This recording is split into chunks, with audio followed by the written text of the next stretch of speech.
Just two of us. Okay, welcome everybody. We're back. We took a week off last week. A couple of us were sick. So this will be our second to last hangout on this book, The Great Angel by Margaret Barker. And again, I know it gets old, but I feel like I should give a brief summary of the book just for people stumbling on part 5 or whatever of these hangouts. She's basically arguing that ancient Israelite religion had a concept of a second god, like the Asherah. I'm sorry, not. Yeah, I guess that's one kind of description of it, but like a counterpart to Elohim, the God Most High, which was Yahweh, his son, and that this concept of a second god survived in rough form and changed and was kind of envisaged in different ways and expressed in different ways from this early, before the fall of the First Temple period, and survived in some form through all that time up until early Christianity. And she's ending up going toward, this concept of the second God is very important to the formation of Christianity. Like Jesus is supposed to be, in her argument, this second God figure in some way. So that's her very basic premise. And this week we read 2 chapters, 8 and 9. 8 was evidence of the Jewish writers, and mainly dealt with what are they called? Not Pesher, right? Someone help me out. Yeah, Targums, right? Like which from what I got are like kind of commentaries on biblical writings. Is that right? Sort of, yeah, but they're specifically in Aramaic also. Okay.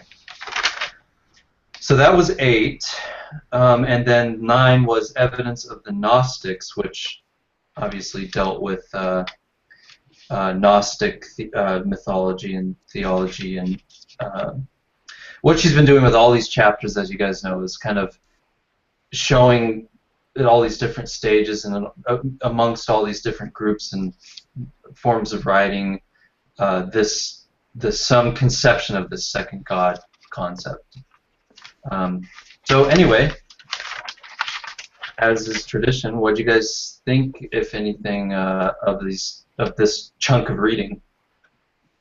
I know it's been a couple weeks since some of us actually read it, but since we had the week off. But the mic's open, floor's open. It's fascinating stuff. I'm getting overwhelmed with it, to be honest. I don't feel I can adequately judge it. There's just so much she's bringing in, and she even mentions that in the introduction to this book, that she knows people will have that issue with it.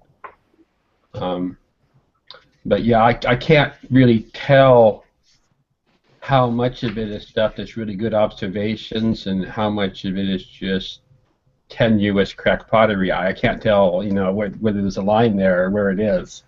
Yeah, I feel like she's trying to dupe me in some way, but yet she brings up lots of fascinating stuff that makes me think, well, maybe there could be something there to it. Yeah, there's so much stuff of it that you'd have to do so much reading to even get close to verifying any of it, really. But yeah, I think for the most part, I think she's fascinating, and she makes me kind of. She's been making me think about how speculative the entire enterprise of biblical criticism is. Yes. And that's been a good observation, because it's probably going to extend to other things I read in the future, or at least me thinking about how speculative the entire thing is. And so take everything. I mean, obviously we have a critical faculties that we can, sort of divide the wheat from the chaff, so to speak. I think we're all capable of that in this group anyway. Yeah. A lot of that takes a lot of background knowledge and other study, though. I don't have some of the material that she quotes, like some of the Jewish writers and things, and even some of the Gnostic writings, I don't have enough background in it. Right. Yeah, I know what you mean with that. I kind of dug reading the Gnostic section just because I'm a little bit interested in that stuff, but. Yeah, but I want to say something though. It seemed like the last couple of Hangouts we were talking about this, I was getting really skeptical of it. Now I feel more confused than skeptical, and I think these latter chapters, she's actually done a good job at pushing her case forward. I think they help her case more than the middle chapters did. There was some stuff there that I just found way too tenuous, but I'm thinking here these pieces do seem to be fitting together better at this point. Like you, I felt kind of overwhelmed, especially in the Gnostic chapter. I felt like I couldn't follow big parts of it. Like I find I need to learn more about Gnostic theology to understand a lot of the things that she's describing, but it just felt like she's dumping so much on me. Like you guys, very similar to what you guys said. It's just like you feel overwhelmed, and it's hard to make sense of some of it. But I found also similar to the previous chapter on the Jewish writings. At first, I started feeling that way, but then it became clearer as the chapter went on. The same thing with the Gnostic chapter. It became clear at the very end on the discussion on Sophia. But the previous, I don't know if you guys felt that way, but there were sections that were just hard going. I forced myself to make it through. Yeah, I'm glad we took the time to read this book, or that we're taking the time to read it. I mean, it seems like a valuable thing to go through, but like I said, it's just very difficult going. Yeah, I don't think anyone can get through this book and argue radical monotheism in the first century. Yeah, I agree with her that there's views throughout these time periods, whether from the exile or whether to, the Gnostic and medieval Jewish periods even, where there's echoes of a kind of something that's not really polytheism or monotheism, but, like a God with multiple gods in it in some kind of a way. It's just hard to categorize. But I see that, I think she's right that it's happening throughout all these periods. But I think the issue I have is where they're actually connected, is the way she's trying to connect them up, and that's where I'm a little more skeptical. Right, and I think she's trying to imply that Christianity is that there's a continuity between Christianity and First Temple, and she hasn't done that, but I think she has done a really good job of demonstrating that it was not a time of radical monotheism. Yeah, and there's other places where her thesis could be right, even with other parts not being right. I mean, there could actually be a continuity between, the later Gnostics and and some of the more speculative Jewish writers of the medieval time, and pre-Christian Judaism, but that doesn't necessarily means it goes back to pre-exilic times. Right. There could be continuities between later times that don't go back to the former, so I'm not really sure I buy her entire argument there. I guess I find it natural to agree with her on that point, just because you see a natural movement or progression from polytheism toward monotheism, and so any indication of polytheism among the Jews would naturally, I think it's only natural to assume it's an earlier step in the process. Do you find that hard to follow? I guess one problem I have with it is pushing everything back to the pre-exilic times basically makes it all too developed at that time, and it doesn't really give it enough ancient time period where there's actually this kind of language and culture capable of maintaining stuff for it to develop. I mean, it's the kind of stuff that would develop over centuries, and her saying that they had all these ideas in pre-exilic times, I don't know. I think that's pushing it back to. I think that's early. I don't think it's really giving it enough time for it to grow.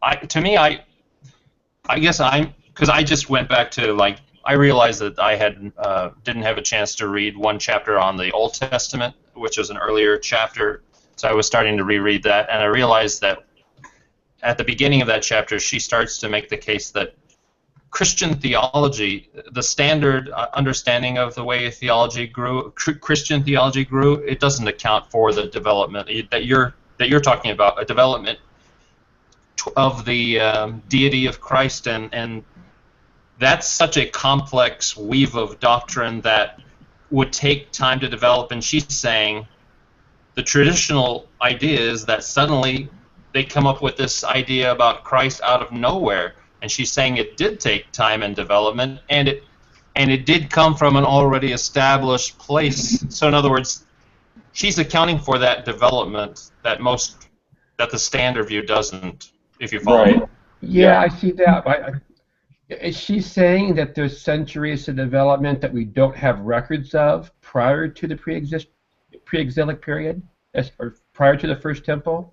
So she's saying there's like a millennium of development back then when these things arose? I'm sure she wouldn't say a millennium, but she thinks the development was during the, I don't know if she believes in a literal exodus, but basically whenever during the whole divided kingdom period until the exile, that was the development. However many centuries that involved, that was its development. Yeah, I don't know. I think it's just too hard for me to think that all the ideas she wants to put in that time fit in that time. Plus, I think I can't. I have a hard time reconciling the syncretic mystery religions aspect of early Christianity with her theory. In other words, she seems to be saying that it all pre-existed as a form of First Temple Judaism, and I think there are more syncretic elements to it. But some of these things, like the Jewish Targums, for example, they do predate. Well, it seems like they're predating, these mystery religions, or the development of Gnosticism was around that time. But I mean, all of this sort of agreement that you see, it seems to borrow from a similar tradition, and I think she's making the case. She doesn't specifically say it, but I think she's making the case that this tradition developed before the mystery religions, and I think that would account for why Christians were naturally drawn, at least some were drawn toward mystery religion. There was a similarity. In fact, Gnosticism, as long as there's this commonality that they shared, went back further. In fact, I think the mystery religions had their start in Egypt. So in other words, it goes back way before. And Babylon. Right. Persia. A couple of things that she's kind of driving at here and there, which I'm liking, and it's probably because of the influence that the other book we read, the Bible Unearthed, had on me, was like, okay, so we know that we're aware of the idea that Israelites basically are just a kind of an evolution out of Canaanite culture and theology, and that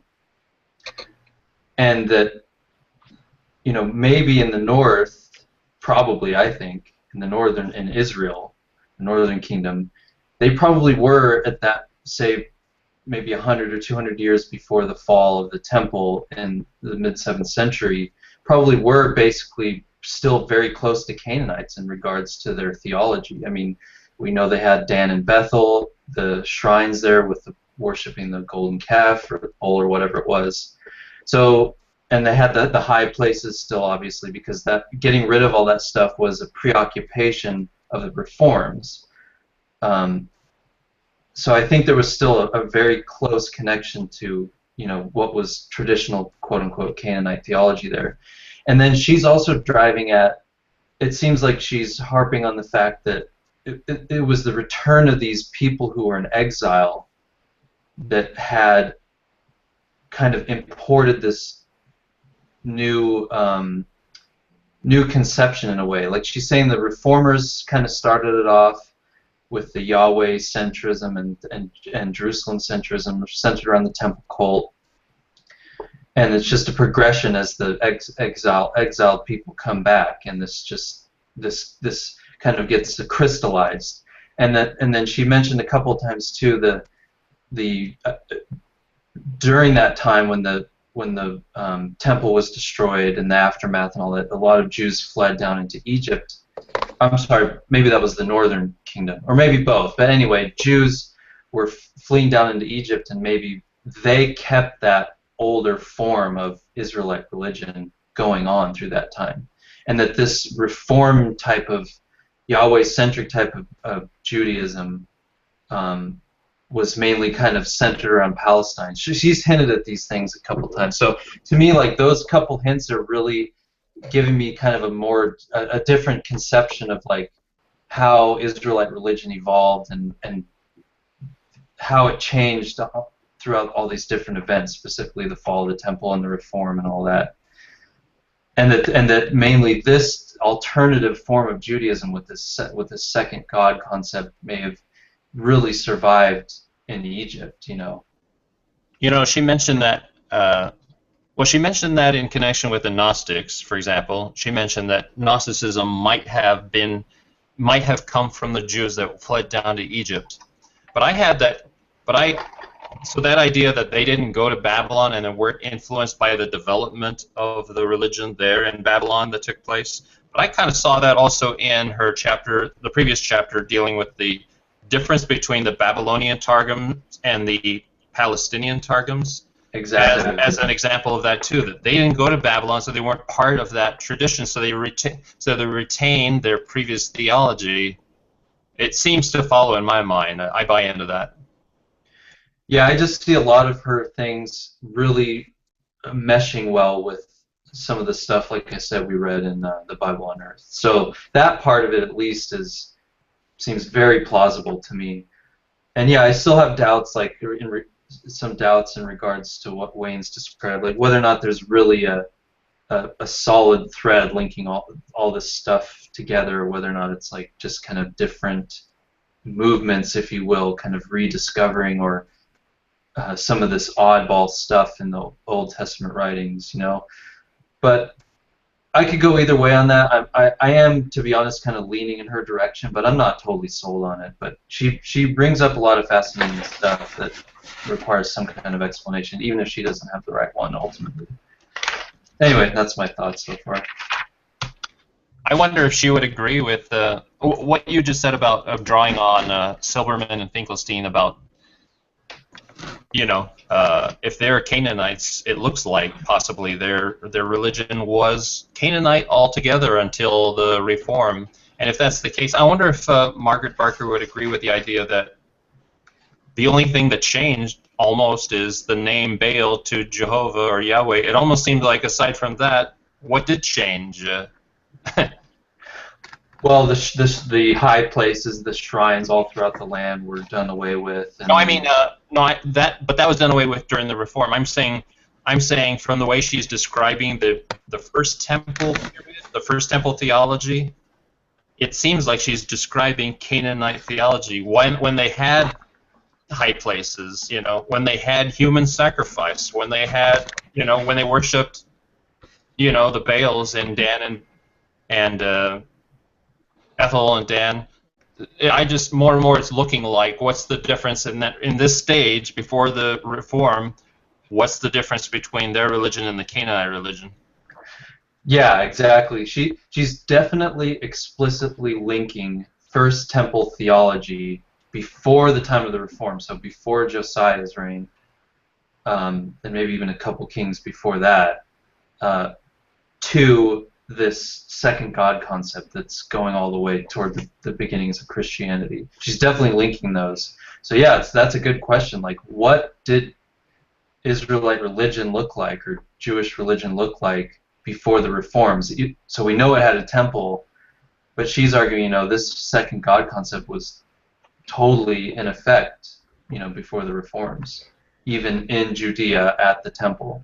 But you'd never find what Dale was talking about in the books, though, that she writes, because her idea of that earlier period is a different form of Judaism, You know, it's not. I don't think she would go along with the idea that it was a particularly Canaanite. But I think that's one of the areas where I part company with her, is because I just happen to see it differently, like you do, Dale, about what that period was like and what the theology was. So are you saying that she wouldn't necessarily agree that it was so close to Canaanite religion that it already had kind of become its own thing, but it still wasn't quite Exactly. post-Reform Judaism? Yeah, because the few places where she even touches or gets close to touching it, it seems like it's a much more refined religion than, say, I would make it, or anybody would say it was if it was Canaanite influence back then. Because when she talked earlier about the concept of Yahweh and his Asherah, she had already was talking about the feminine aspects being incorporated into Yahweh as a deity. Mm-hmm. So to me, that's like sidestepping the issue. That's almost like going out of your way to avoid polytheism, you know, when it's every indication that to me, that they were separate God and goddess, you know. Yeah, I get what you're saying. So you're saying she is trying to minimize that. Is that right? Yeah, she's a biblicist in a lot of ways, I think, where she sees things still filtered through what the Bible says about that earlier time, you know. Okay. It's interesting on that. I've always, since we've been studying this book, that has bothered me to some extent, as far as, like she mentioned that, you know, that Lady Wisdom, if you want to call her that, or Asherah, is this female aspect of Yahweh, but sometimes you see her as the mother of Yahweh and sometimes as the consort.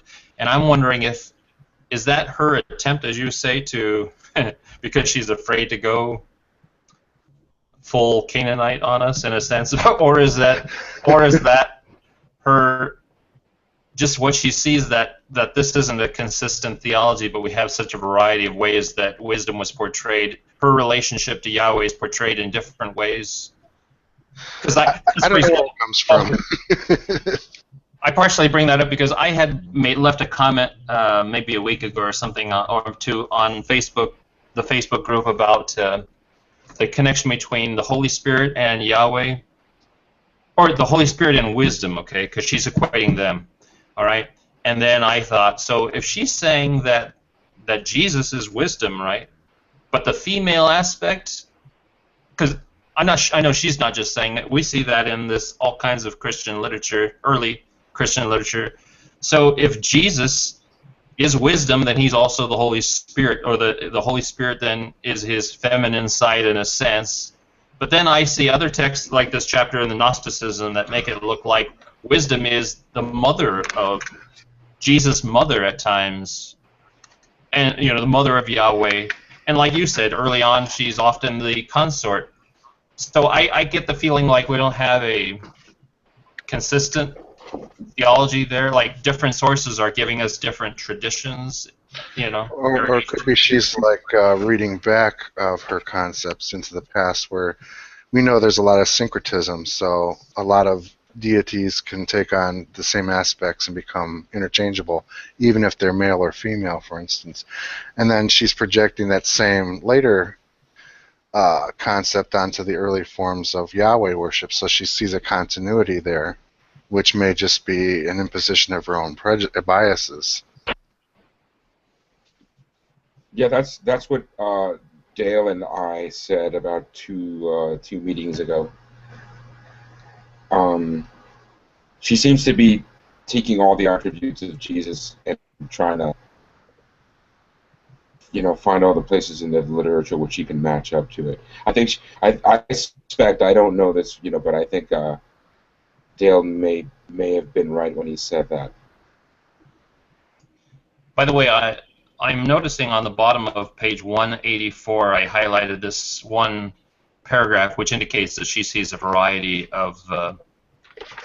She says the most striking evidence for Gnostic roots in the ancient temple traditions. So that's why she believes that the Gnosticism basically came from the same first temple tradition, is their detailed knowledge of the role of Sophia, or wisdom. Throughout the text, she appears either as the consort or the counterpart or the mother of the second deity, the great archon. So the counterpart aspect is the female aspect that she had mentioned before, but she also mentions that sometimes it's the mother, sometimes the consort or wife. So just from that, I started to think, well, we just have several traditions going on, and it's hard to nail this thing down. Well, I think Philo definitely influenced the Gnostics, and Philo directly influenced the concept of, or at least early Christianity as far as John goes, but we have to remember John wasn't accepted until the 2nd century. But, and if it's true that Philo influenced it, if she's correct about Philo's Judaism being not an aberration, but actually a normative expression of the Judaism of its day, then she may be right about that. I don't think she demonstrated that Philo was as normative as all that, but it is an interesting angle. One thing that helped me get on board with her on Philo was the next chapter where when she was discussing the Targums and her discussion of the word memra, the Aramaic term. She tried to make the case that the memra, especially in the Palestinian version of the Aramaic Targums, is the same as Philo's idea of the Logos. And if that's the case, then Philo came from the same tradition as the one represented in the Targums, which means that he wasn't inventing a new theology. It was something that was in the wind at the time, earlier. Yeah. I don't think he was inventing it. But I think he was giving expression to something that was not quite the normative Judaism of his day.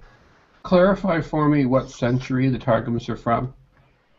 We don't know, actually. They're just very difficult to date. They're very well represented in the Qumran library. Mm-hmm. And so they run the span between I'm kind of just eyeballing it here, from about 300 BC to about 100 AD. Okay, thank you. I think I remember reading that, but I forgot about it. The big problem for me is like right at the beginning of chapter 8, the first couple sentences. She goes, Philo shows early that there was a belief in a second divine being among some first-century Jews. It is not possible to reconstruct exactly what this belief was, and I can't really get past that because it's a lot of, like Wayne says, it's a lot of interpretation about what's coming next. Yeah, that's kind of what I'm talking about. I can't separate her facts from her assertions.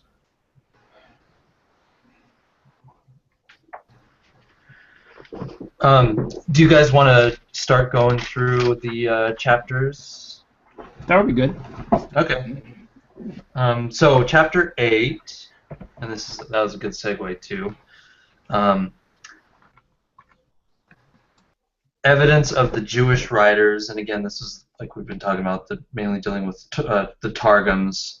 And Wayne, you already mentioned the word memra, the Aramaic word for name, right? Basically, I think. I wasn't the one that mentioned it, and I don't know Hebrew, so I don't really know what it means. Oh, did I say Wayne? I think I meant to say Dale. I'm sorry.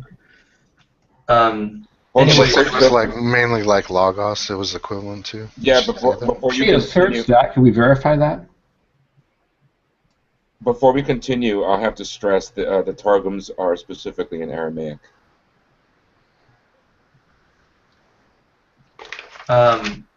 So one of the things she says is that the use of that term memra in the Targum seems to have been used like as if it's like an appearance of Yahweh, or a like mode of self-manifestation.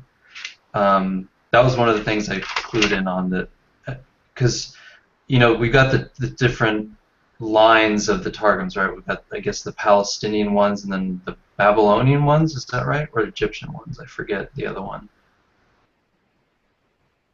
There was like a separation regionally between where these are coming from. Oh, Babylonian and Palestinian. Yeah, Those two. right, yeah. You guys talking Wait, about the Talmuds? are we talking about the Talmud? Are we talking about the Mishnah? What are we talking about here? No. She actually mentions that the Targums themselves have this kind of dichotomy. It's true that, I mean, with the Talmud, you have a clear distinction between a Jerusalem Talmud and a Babylonian Talmud, but the Targums, she's saying, I don't think they're labeled that way, but you can tell What tradition they follow. I get that. Yeah. But I was a little bit confused by making this distinction because I don't think there is such. Okay, so their provenance is not. They're more like traditions rather than actual, because the Talmuds were actually composed in those two separate areas. But Okay. but the Targums only follow, I guess, a tradition as best as she describes it. Yeah, Gotcha. the Targums are like pop commentaries. That's why they were done in Aramaic, you know. And I hate to use the word pop because it does. I don't really mean that, but you know what I'm saying. They're like more folksy, more. Well, they reflected the thought of the people that were actually interpreting them orally at first, and then it was written down. Right. Simply That's because why- people couldn't read the Hebrew anymore. That's why they're hugely important to us, is they reflect the understanding of these texts at that time. And I think she's made the case that they predate the theology of even the Mishnah and the Talmud, so it's an earlier stage. Right. Well, yeah, they predate the Talmud necessarily. Just we have the archaeological evidence for that. Right. And Reuven put a helpful thing on the side here. He says, Targum Onkelos, if I'm saying that right, on the Torah is Western, whereas Targum Jonathan on the prophets is Babylonian. However, the earliest parts of it are Western. In fact, that's why in her discussion of this chapter she starts with the Targum Onkelos. She simply referred to it as the TO. But she does that because it's the Palestinian one that reflects what the case she's making.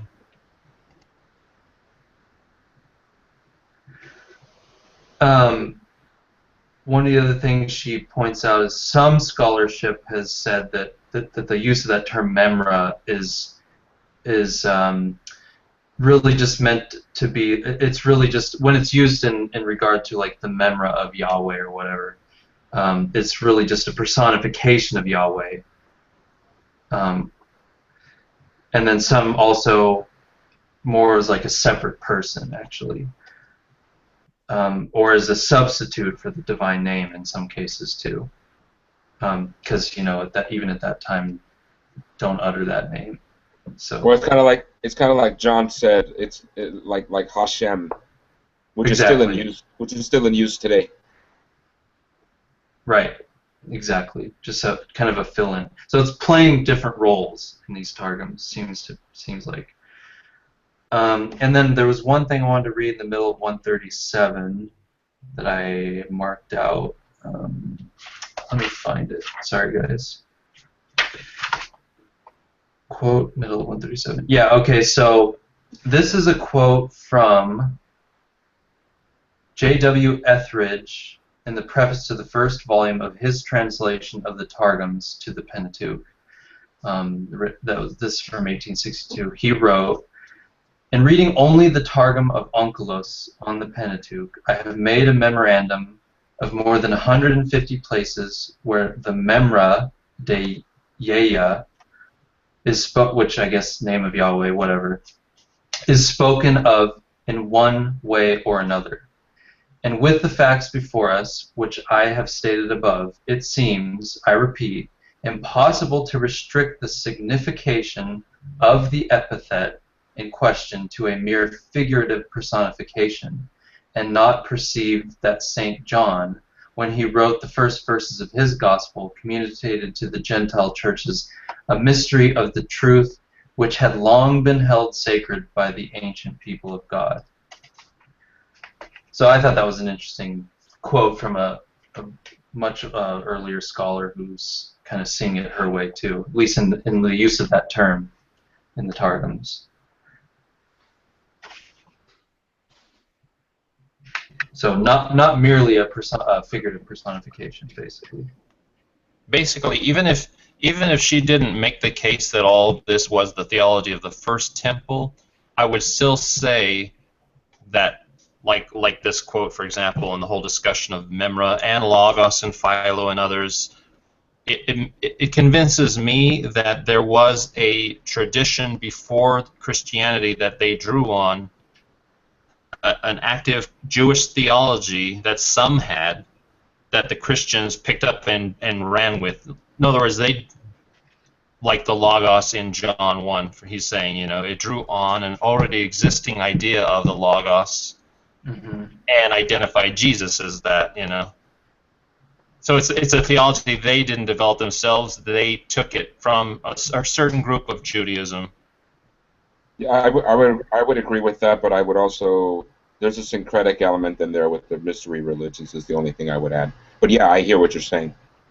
Yeah, I think you're right. I don't know, given that she's a believer of some sort, I guess, I don't know if she would agree with us about the level of syncretism going on, but I think you can have this all happening. You can have this, I mean, just assuming she's right for the sake of argument, you could have this strain of the second God concept version of Judaism, and then you could also, it could accrete, if you will, like mystery religion stuff and whatever, all the stuff that's been kind of tacked on to what Christianity ended up becoming, essentially. I like what Doug said. Let's assume she's right and move on to the next book. Well, just basically that syncretism could still be there. You know what I mean? What she's saying doesn't rule it out, I don't think. Right, yeah. What I'm getting at. Just out of curiosity, has anyone read Dead Ring before? No. Okay, I started on it a long time ago, but didn't get that far. And I'm looking forward to that one. Just kind of curious, yeah. And the second question, is anybody a believer here? No? Okay, just curious. That depends on what you're asking if you believe in. Well, I mean, yeah, but I mean, I mean a nominally Christian believer. I don't think we have any Christians in here, even nominal ones. I'm a Frank, Christian. yeah. I'm a Christian. I just don't like the Bible very much. Okay. That's Frank, right? Cool.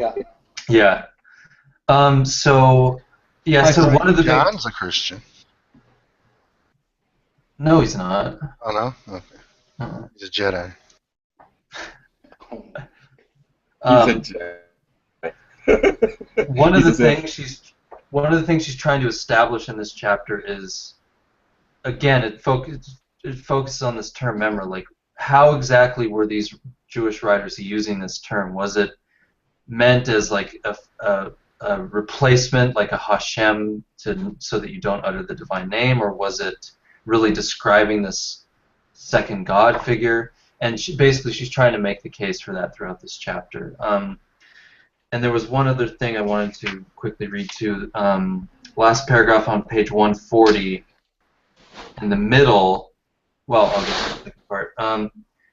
Now it is, and this is after she's gone through a bunch of examples from the Targum Onkelos, talking about different verses in the Old Testament, like Numbers and the Adam and Eve story, Exodus, etc. And comparing how they're using like that memra or word or whatever. Now it is true that these examples could be showing nothing more than an impersonal buffer word, something to avoid bringing the Lord into too close a contact with the earth. But the very fact that such an expression is used time and again in a Targum which does not avoid anthropomorphism suggests that there is another explanation. And that's a really important point, because she mentions a lot of scholars who are saying that this was really the function of this word in these Targums, that it was just a Hashem. But she's saying, well, if that's it, or I'm sorry, not a Hashem, but a distancing away of God, like his aspect appeared to people rather than he and himself. But then not in other places, right, exactly. But then in too many other places in these same writings, you're getting a totally direct encounter between God and earth, the material world, and people. So she's saying that's not really consistent, that view, which I think she's right. And this was after this whole long thing where she's showing just that, like the anthropomorphism elsewhere in the Targum here, Targum Onkelos. Well, I have no problem with these texts being inconsistent internally, to me. I don't think you can make an argument for consistency or from it. Yeah, but then you couldn't, on the flip side, then could you also not say necessarily that they had like a systematic program of trying to distance God? I mean, I think, for instance, in the case of Memra, for instance, that there's not, it is used as just a form of like saying Adonai or Hashem, and sometimes it isn't. So I don't think you can just say, well, the times that it does proves my point, you know? Yeah, good point. Yeah. Which brings us back to the phenomenon of potential cherry picking. Yeah, this particular case, so it wasn't so much about the placeholder name to not utter his divine name, but again the anthropomorphism thing. But I guess they could be inconsistent on that too. Like maybe in some cases they have no problem portraying it that way, but then in others, for whatever reason, they want to have him act more distantly. I don't know. But I agree that there are some of these quotes that she's citing. For example, like Numbers 14:41, which is number 2, the second one on this page. She says, the Targum says, "Wherefore do you transgress against the decree of the word of Yahweh?" So there's Memra there. She's saying the Hebrew text just says the command of Yahweh. So there's nothing anthropomorphic in that text to make it embarrassing to refer to Yahweh there. I could see where in some cases if it anthropomorphizes Yahweh, then they want to separate that from Yahweh, and they would use a word like a substitution like the word or the angel of the Lord instead, some angel instead of Yahweh doing it like a man. But this text has nothing like that in it to indicate. So I see your point that she's saying that the word was used, the phrase word or memra was used completely separate from the idea of. I see it sounds like you're saying, John, that sometimes it is used and sometimes it's not. I guess all I can say is even if it looks like it can, these texts indicate that that's certainly not always the reason, so there's something else going on. I know you don't want to say there's a consistency going, but at least you can't use that argument in these verses,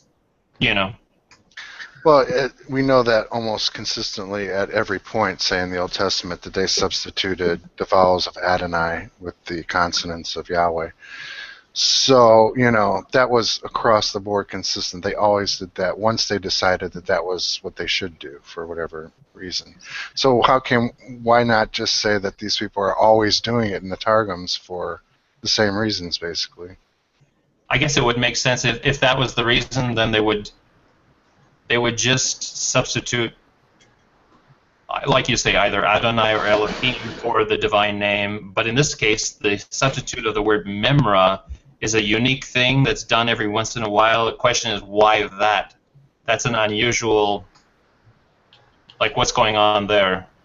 It's a whole separate discussion. You're saying it just falls. It sounds like you're just saying memra just happens to be another substitute name, a title like Lord or God instead of Yahweh. And we don't have enough information about the provenance of this material because they could be collections and different sayings from different groups, different times, all put together, say, or came together at one point when it was written down, because all this stuff was oral for a long time. It was never written down. And at some point it was, and it could incorporate traditions, ways of expression of certain group or a certain time mixed in with the other stuff. So it might not have any significance whatsoever that, say, in one particular Targum it says the Kriya, the word of Yahweh, and in another might not. You know what I'm saying? Yeah. Yeah, especially if it's a collection. I mean, then you wouldn't necessarily expect any kind of consistent use. Um, But anyway, all I'm saying is that didn't seem to have the same force of an argument when I was reading it. well, it seems like she's here at least. She's in this particular case. She's trying to, because other scholars have said, like she pointed out, that we're really just memra. All it really is it's a buffer word, like not a Hashem, not like that. Although it could mean that in other places, but in this case, she's specifically addressing scholars who have said it's a way of distancing God's direct involvement on Earth in the material world. And she's saying, well, if that's true, if that was a quote unquote like persistent agenda of in this text, then why is it that there's all these places where in Targum Onkelos Yahweh is described as directly interacting with people and the material world? I think that's what she's saying there. But it's not like it's an either-or thing. I would disagree with the scholars that say that's the reason why it was done, but I don't think really you could say exactly why it was done yet. I don't think there's enough evidence to. Yeah, you're right. This idea that what you were saying, John, about like the word maybe just a substitute for Yahweh, but when the phrase, like in Numbers 14:41, the phrase is the word of Yahweh. So in other words, Right. They didn't remove the name Yahweh; they added the phrase, the word or memra of Yahweh. Mm-hmm. So that, Yeah, because it's the same way.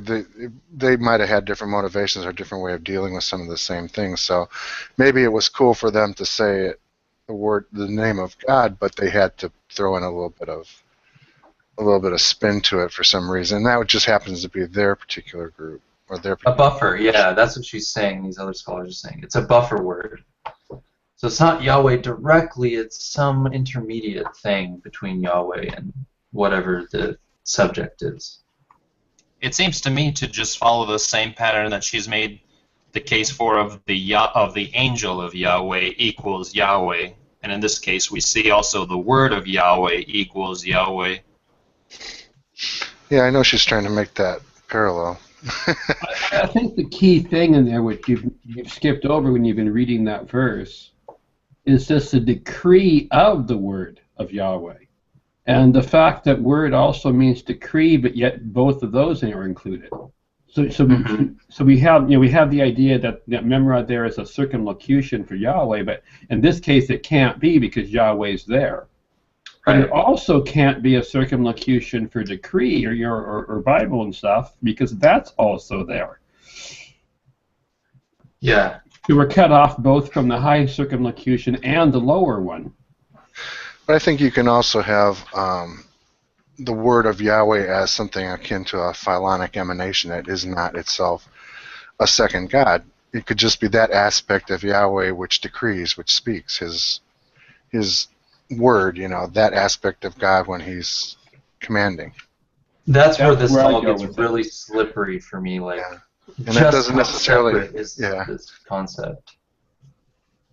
Sorry to interrupt you. Go ahead. I was done.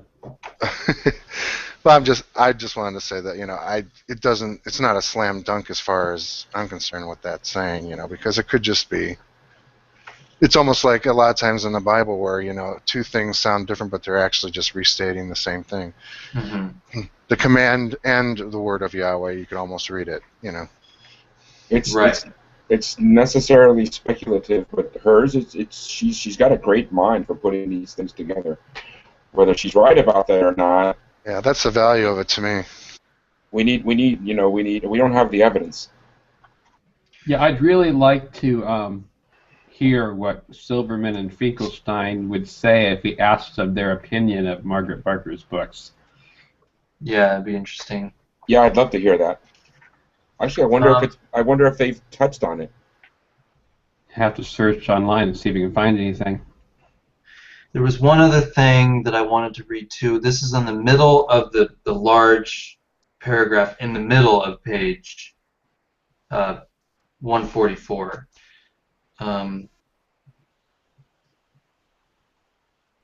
let me find exactly where I need to start. Yeah, I highlighted that also. Yeah, so Targum Onkelos has fewer instances of memra than the Palestinian Targums. And since it is usually assumed that monotheism is the most desirable reading of the Old Testament, and it would be hard to maintain that none of the references in the Palestinian Targums is personal, we have to ask if the memra was something added to the tradition as it degenerated, or removed from the tradition as it was sanitized. Memra does not occur in any later rabbinic writings, and so the first indication would be that memra fell out of the tradition and that the Palestinian Targums represent something older than Targum Onkelos or the Mishnah. In the light of 2nd century hostility to other interpretations of the Pentateuch known to have been pre-Christian, interpretations which included heavenly beings, and in view of the fact that Christian writers used the memra as a designation for Jesus, it is more likely that memra dropped from the tradition at this time than that it was added to it at a later date.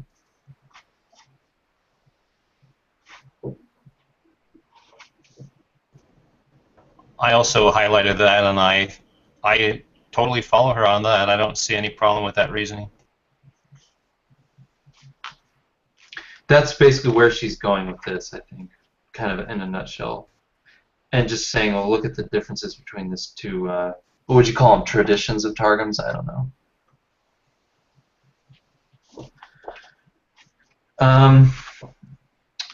Also, she says that there's many similarities between the way memra is used in the Targums and how Philo describes the Logos. So again, this is that thing that's been going on throughout the whole book. You've got the wisdom, or the Asherah, or the consort, or the memra, or the Logos, or the angel, or the, you know, all these different things describing this second figure. And here again, she's just beating a dead horse, kind of.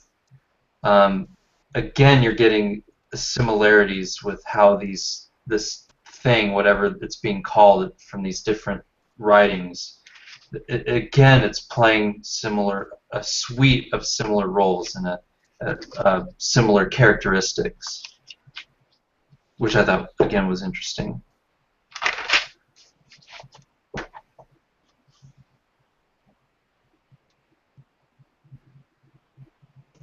You know, we talked about the idea that some of this tradition may come from the Jews who never went into exile but went down into Egypt, and if Philo, living in Egypt, living in a respected Jew in his Jewish community, thriving in Egypt, it just seems reasonable to me that they're a group that were never tainted by Babylonian theology. Mm-hmm. So it represents a pre-exile tradition. It makes me wonder too. Well, that's too much of an aside. I'll bring it up some other time. One other thing she points out too in this chapter is that the early AD, so 1st century, 2nd century rabbis, were engaged in debates against those who said there were two powers in heaven.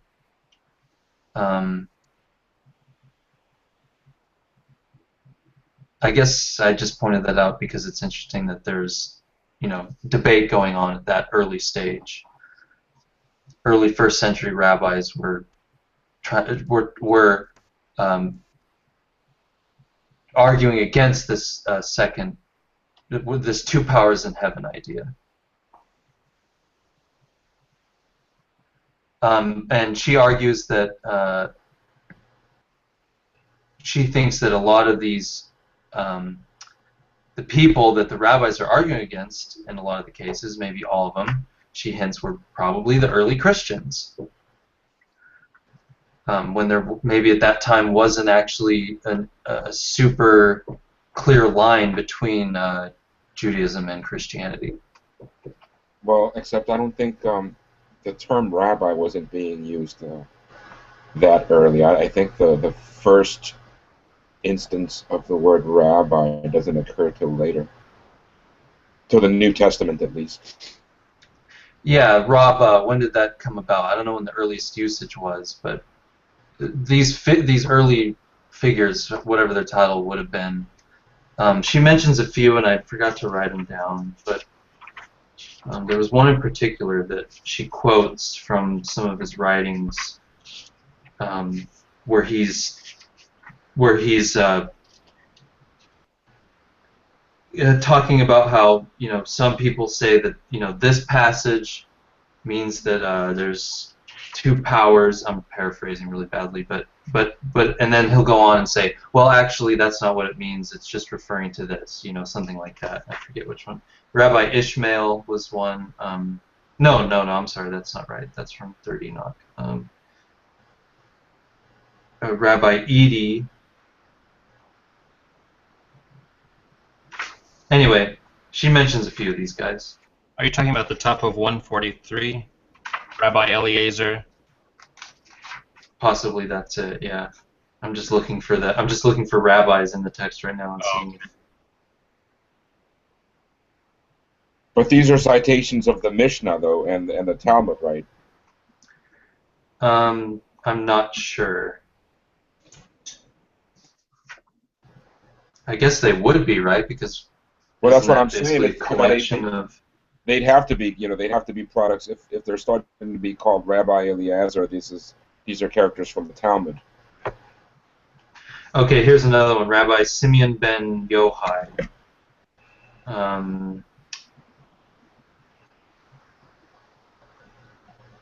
Yeah.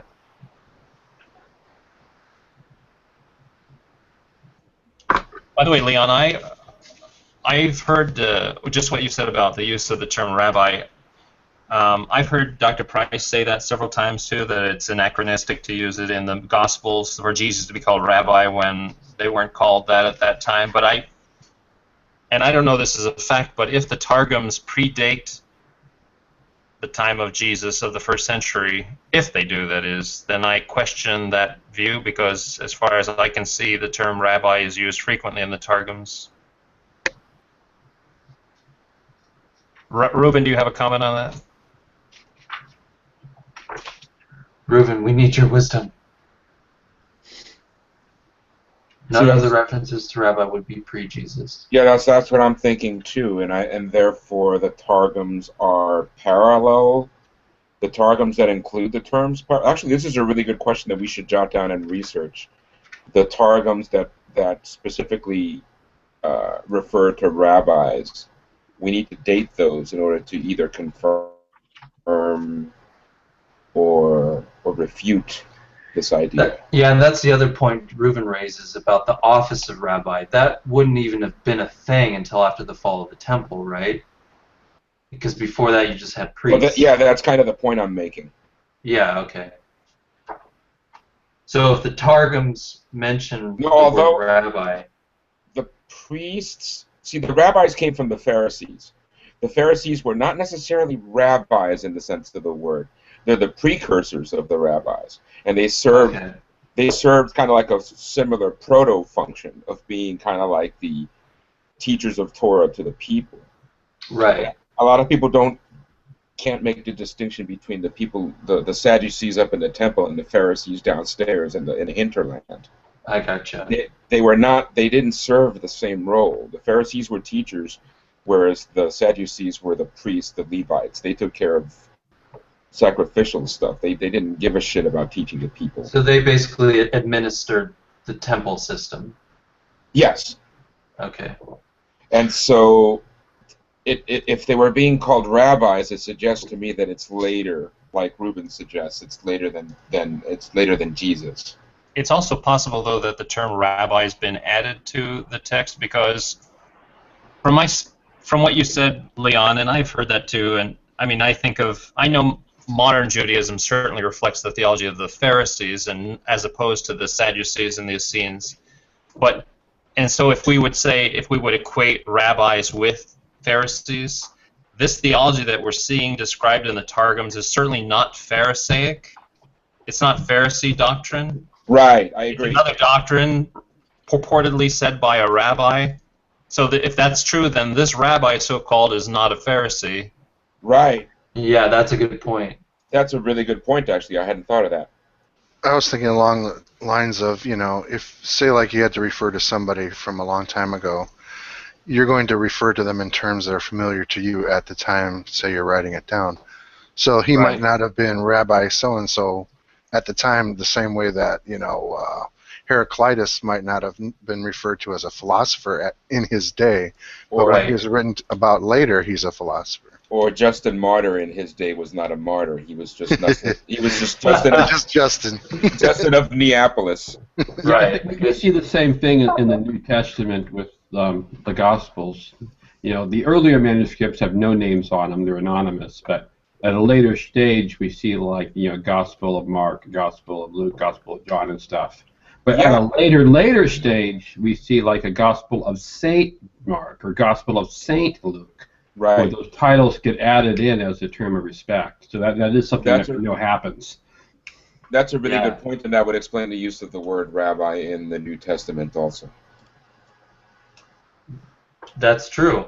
No, the use of the word rabbi in the New Testament is actually as part of dialogue in a way where I don't think it's just a word that's inserted in by the copyist. I think it's actually part of understanding the text. Yeah, but I'm saying it reflects the anachronism of speaking about somebody in the past, describing somebody's conversation, somebody's narrative, but from a point of view of the future. Yeah, I would say it's anachronistic in the Gospels, but other writings, I'm not so sure. I think in those passages, the whole passage is a later writing. I don't think just that word was inserted. That's all we're saying. Sure. Yeah. Okay. Steaming ahead. Yeah, she says that. Okay, so again, these early rabbis who were arguing against the two powers in heaven idea. She said these rabbis mainly use Deuteronomy and 2nd Isaiah, which remember is that part of the book of Isaiah that comes. Is it during the exile period or just after it? I don't know exactly where scholars date that, but either during or post-exilic part of Isaiah. So after the reforms. Let me start over. These rabbis mainly use Deuteronomy and 2nd Isaiah to dispute these heretics, the ones who were talking about there's two powers in heaven. And these texts, Deuteronomy and 2nd Isaiah, are the ones which first combine Yahweh and Elohim. So that's, I thought, was an interesting thing, too. So I missed what page you're on? I actually don't know what page that comes from. I'm guessing it's 140, somewhere after 145, probably. Okay, we're still in chapter 8, okay. Yeah, still in 8.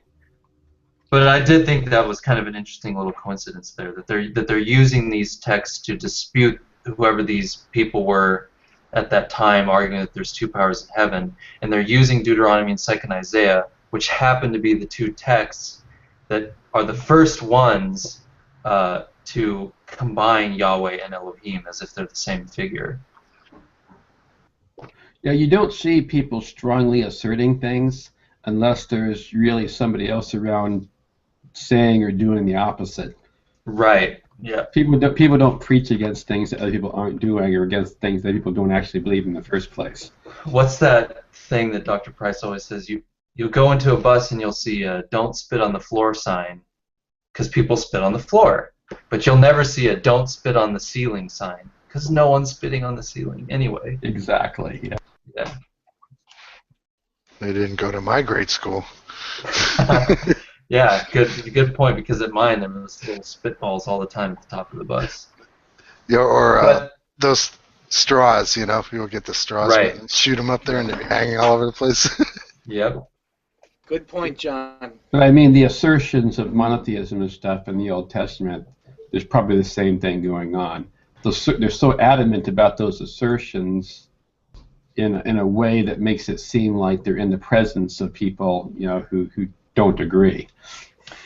And this is something that really comes up toward the end of the chapter on the Gnostics too, which I'll get back to. This kind of like you said, the preoccupation. They're so assertive about this is the way it is. You know what I mean?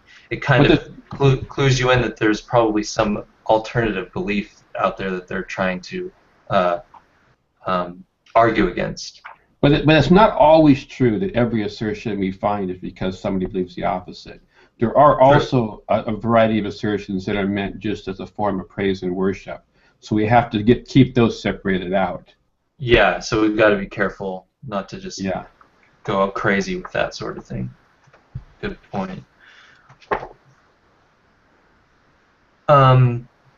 She also says in these debates between the rabbis and these people believing in two powers of heaven that they primarily focused on Daniel 7 describing the two thrones and the two figures, God and Son of Man. Some rabbis argued it referred to two aspects of God, justice and mercy, where others said it was God and the Messiah. And then Barker argues that early Christians saw two gods in this passage, and Jesus was the second God, the Son of Man figure. Because, just to harken back to the first sentence, again, a lot of these arguments that are dealing with this two powers of heaven concept seem to be focused around Daniel 7. A lot of them are, she's saying. So. Yeah, but just because people use the same source text doesn't necessarily mean they're talking about the same thing, though. It's, you know. That's true.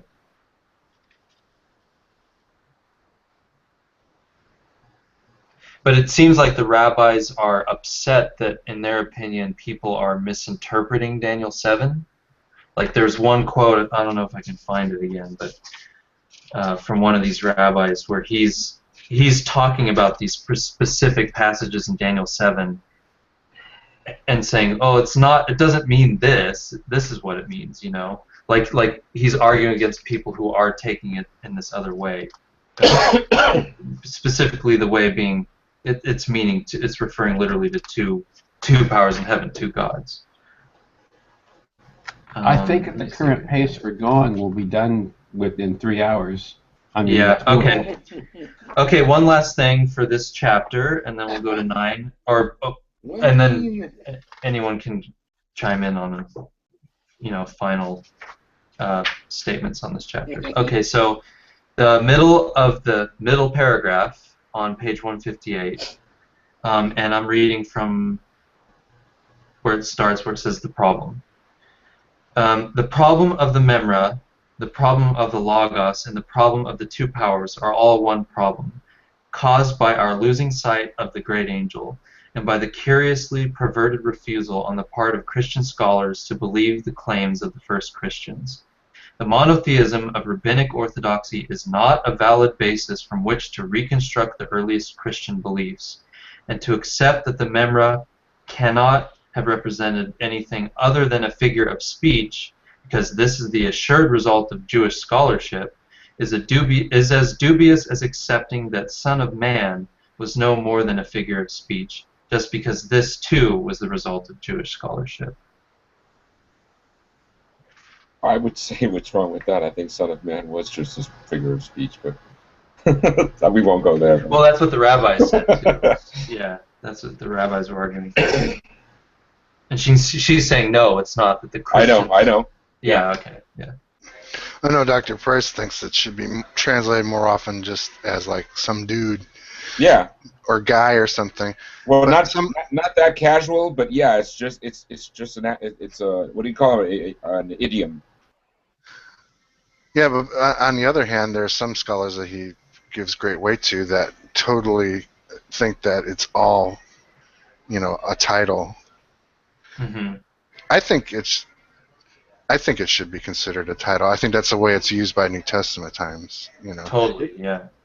I know a lot of people don't agree with me. Something just came into my mind about the term Son of Man right now. It's kind of just speculation, but I want to kind of bounce it off you guys. We know in like the book of Enoch and like in Genesis chapter 6, there's the talk about the sons of God mating with the daughters of men and things. And it seems like the term Son of Man could be like a contrast to that, where someone who actually is truly human, whose father actually is a human being and not an angel. And that kind of language comes from the same time period. But then don't you get angels being described as men in the Old Testament, right? Yeah, because they're the offspring. Because supposedly some of them are the offspring of angels, and women and human women. In some of these cases. Yeah. Well, in that case, it is like the Genesis 6 passage. But for example, she refers to the case of Abraham. You remember when the three angels come to visit him, and they're called men. Right. In fact, Yahweh at that point is even called a man. Back then, the two go off to Sodom and Gomorrah, and Yahweh stays behind to have a long chat. Yeah, maybe they just made it to mean personages in a way. Is what all they mean by it. One like a son of man. Yeah, I don't. But I just wrote it on the sidebar. I don't think Paul ever uses the expression "son of man" to refer to Jesus, and so it's a late development, I think. I think it's in Mark, isn't it? It's in Mark, but it's not. But I'm saying it's not in Paul. The only trouble with that is that you don't know if, just because something comes after Paul means it was later necessarily. I mean, they could be parallel strands of two different traditions. Yeah, but Paul wrote a lot. It seems to me. Did he have a whole lot of influence until later? You don't know. Maybe. I do think it's significant that Paul never used the phrase, and I tend to think that supports the Christ myth theory. If he never used it, sounds like he doesn't believe Jesus was ever a man, and yet if Mark used it, suddenly they're presenting the gospel as a human Jesus, so he starts using the term human being. Yeah, Bingo. There's a historicizing agenda there. Bingo. Yeah, but Mark's just using it to tie in with Daniel, though. Yeah. Yeah, and I think that's why it's not too significant, is because there were Christians that were directly, drawing from Daniel, the ascension of Isaiah, and all that stuff, where these terms were definitely being applied to divine type figures. So his particular brand of Christianity then did not. You're going to say that it did not come from that. Then you're beginning to look at, oh, well, there must be a different kind of Christ myth type of dudes then, But here's an interesting question that just popped in my head, though. If Paul is talking about, whenever Paul references the Bible, he references Genesis. He references Genesis a lot. Does he ever reference Daniel? And if referencing Daniel was one of the main characteristics of the early Christians, why doesn't Paul know about this? Well, that's what I'm saying. It's, I don't think, I think there's a lot of different Christian groups. We have Paul representing one type, and we have other groups too, and, you really can't say anything linearly, right? You can't say, oh, this came later than Paul or something just because Paul didn't mention it, but, I think they're all basically parallel. Some knew about that stuff, some drew from different sources and different traditions. I just want to clarify what I was saying earlier. I was trying to get to the issue of what Daniel meant by the term Son of Man. I was not really dealing with what other people using Daniel mean by it. Okay, no, yeah, I get that. I just think I think it's significant that Paul never uses it. It's generally agreed that Daniel is referring to an angelic being when he says like someone like a son of man. Yes. Well, that's why I'm confused about Paul, because isn't that specifically, like one? That's kind of like a very Pauline idea. Why doesn't he use that? Because he doesn't like angels. Okay. He has a real problem with angels, I think. He's a racist. Yeah. He's anti-angelical. I suppose that Marcion would say, he would jump on what you're saying, Leon, and say that this indicates that Paul doesn't have an interest in Jewish scriptures. He's not, I mean, kind of. Jesus is a Jewish Messiah. It all ties into that. This is just like one huge, like, Christian Origins is like one of those Russian dolls where you take the top off and there's another doll inside, and then you take that top off, and then there's another doll inside, and it just goes on forever. So you get to the bomb. You get to the inside, there's a little onion. No. Okay, I'm back. So you guys want to go to chapter 9? Please. Yeah, Okay. please. We're past A lot of this thing, this chapter was, she's really describing different, like, different versions of like mythology from different strains of Gnosticism, basically. A lot of it. So you'll learn a lot about the different forms of Gnosticism in a general sense. And one of the things she argues is that the Gnostics may have gotten their good-evil dichotomy from an ancient understanding of the Old Testament, and she goes into detail on that, which we don't necessarily have to go into here unless you guys want to. Any general thoughts on this chapter before we start really digging in? Well, I think the Gnostics are tied to Philo, and if she makes the case that Philo is tied to the first temple, she's got an interesting little twist on there. I find that fascinating. I don't know if I buy it entirely, but I keep saying this woman is really bright. Mm-hmm. Yeah. My standard inclination, though, is to think that these Gnostics are just trying to reconcile different philosophical problems with, basic religious tradition given to them, and a lot of this stuff is just their creativity in trying to, reconcile things. Mm-hmm. I don't think all their speculations necessarily go back to an earlier time. Yeah. I did find it interesting that she didn't just say that they believed in a second God just like the others. She specifically quotes them where they say that the God of the Jews is the second God. Right.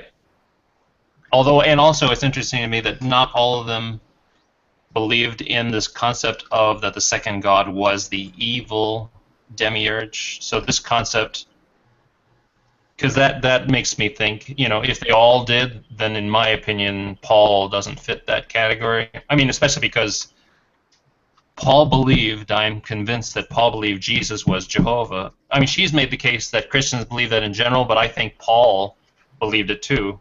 And looking at his writings, and if he believed that Jesus was Jehovah, the demiurge, the creator, right, then he couldn't believe that the demiurge is evil. That would be saying Jesus is evil, and Paul would never say that.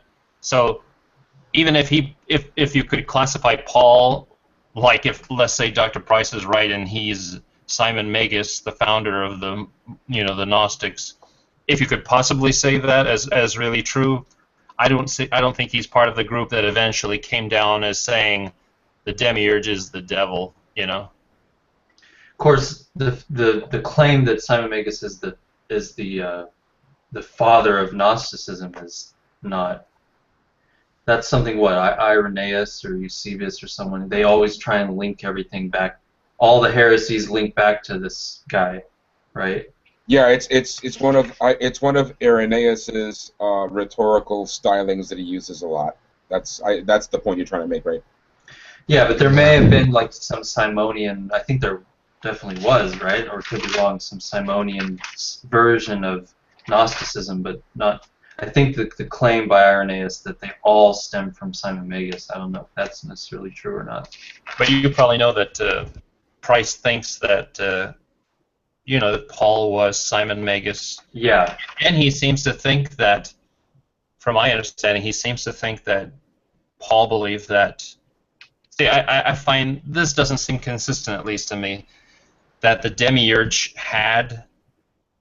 This is his view of the ransom, basically, is Jesus comes to purchase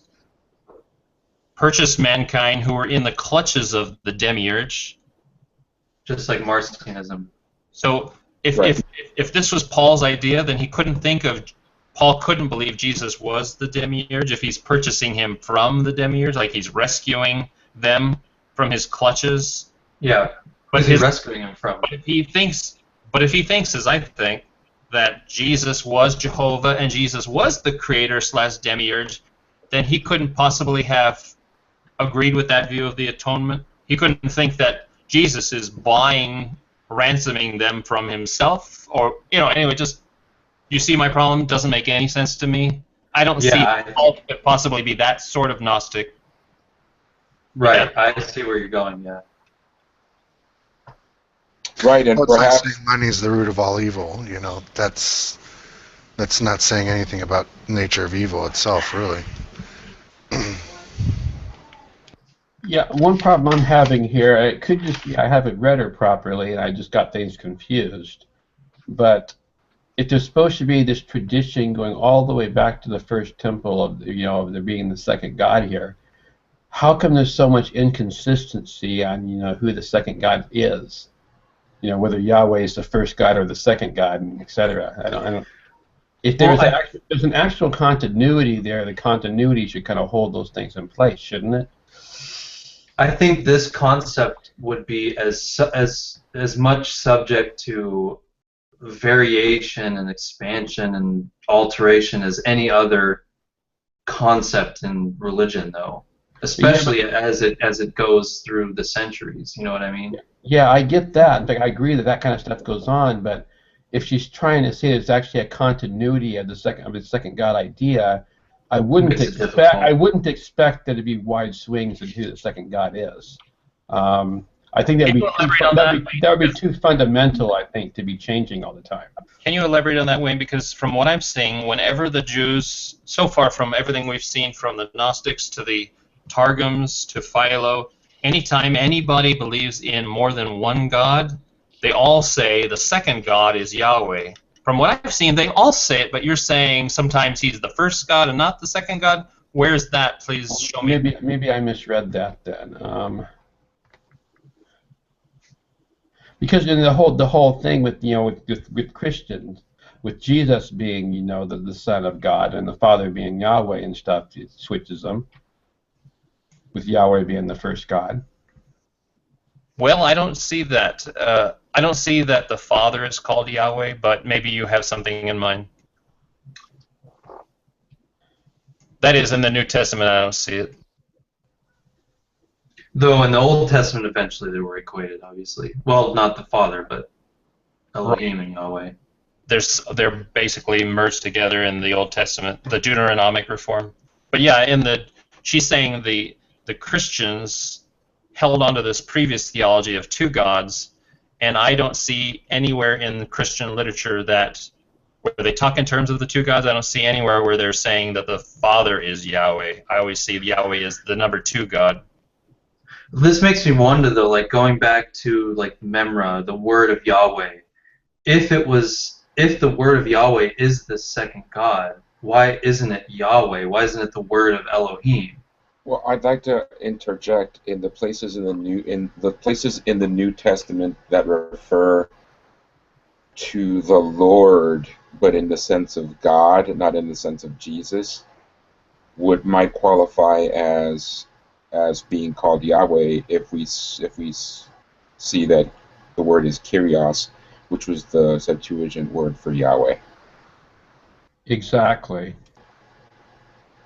You're saying basically that the word kurios that you can find a place in the New Testament where kurios is used for the Father? I'm saying that if there are such places, and I think there might be, they're talking about the Father, not Jesus, and in that case, that would be a reference to the Father being Yahweh. I agree. I would agree with you if you found such a case. I just can't think of where that. Yeah, I don't have a case in mind, but I have a sneaky feeling that there are such cases. I'd have to look into it. I just thought, Wayne, since you said that they seem to go back and forth, that you had something in mind that you read. I'm so overwhelmed with this book, though I can't think straight on this stuff. No, but actually, I'm going to look into this, and I think that might be a good point there. I think there are places in the New Testament where the word Lord is used to refer to God and not to Jesus. And in that case, that would be a clear case of what we're talking about. But I always thought in reading here regarding the Old Testament stuff that Yahweh was always the first God. And like his logos or his wisdom or, and stuff was the second God. Who is that? I always thought in all these Old Testament passages it was taken for granted that that Yahweh was the first God, and that his his Sophia or his word and stuff was the second God.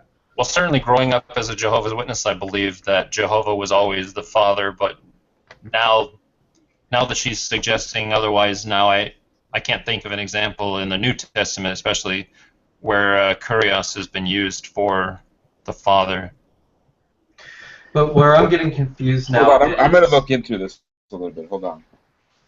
Where I'm getting confused is if Yahweh is the second God, is that right? Because Elohim's the main man, right? The main God.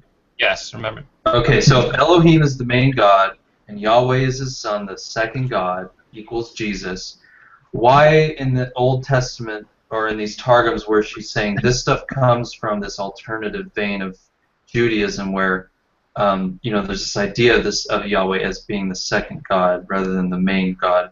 Why is it like where it says the Logos of Yahweh or the Memra of Yahweh or the angel of Yahweh?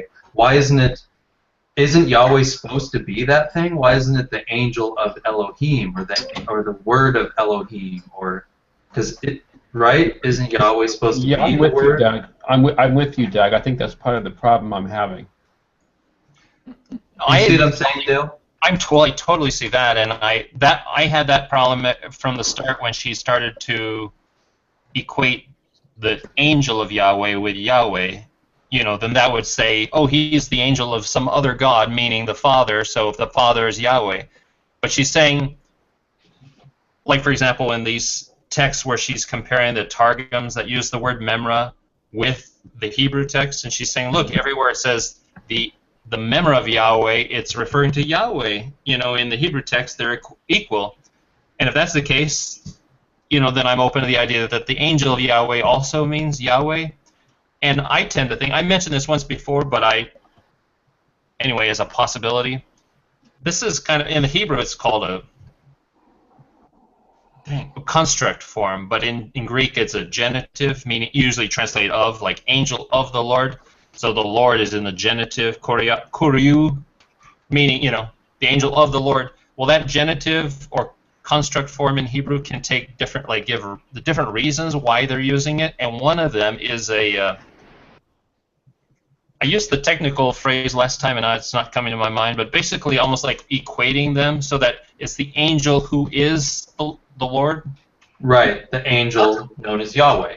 So when you're reading it, obviously you're taking it in a possessive form, meaning it's a possessive of somebody else, like the memory of somebody else, right?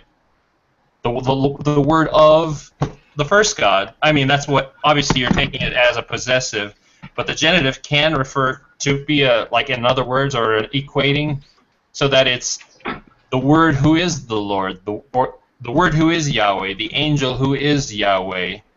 I'm just saying that's another. Yeah, the genitive can describe not just possession, but also, any other adjectival type of meaning, like a quality of or pertaining to. Exactly, and so that's. But it's not used as an appositive. An appositive is where two nouns are put in series, where the second noun, it's just a different. It says the same thing a different way than the first noun. Actually, I think that's exactly the term I used last time, as a genitive of apposition, so that it's saying the angel who is Yahweh, the word who is Yahweh. Yeah, I don't believe the Hebrew can do that. I'm not an expert in Hebrew at all, but I did a little bit of looking on Wikipedia on Hebrew grammar last time we were discussing this, and I saw nothing to support that. Reuven, do you have a comment on the Hebrew use of apposition and a construct form? I have never heard that it meant equivalence. That would be a new one to me. Also, as far as like the angel of Elohim and so forth, El worship much older, much more ancient than Yahweh worship. Yeah, actually, early on in the Bible, I mean, it happens a few times. I found a few places where it's used that way. In case you guys are, sorry to interrupt, but yeah, the word Lord is used of God. The word spoken by the Lord through the prophet. This is in Matthew 1:22. I didn't mean to interrupt the flow, but yeah, the word Lord is used of the Father.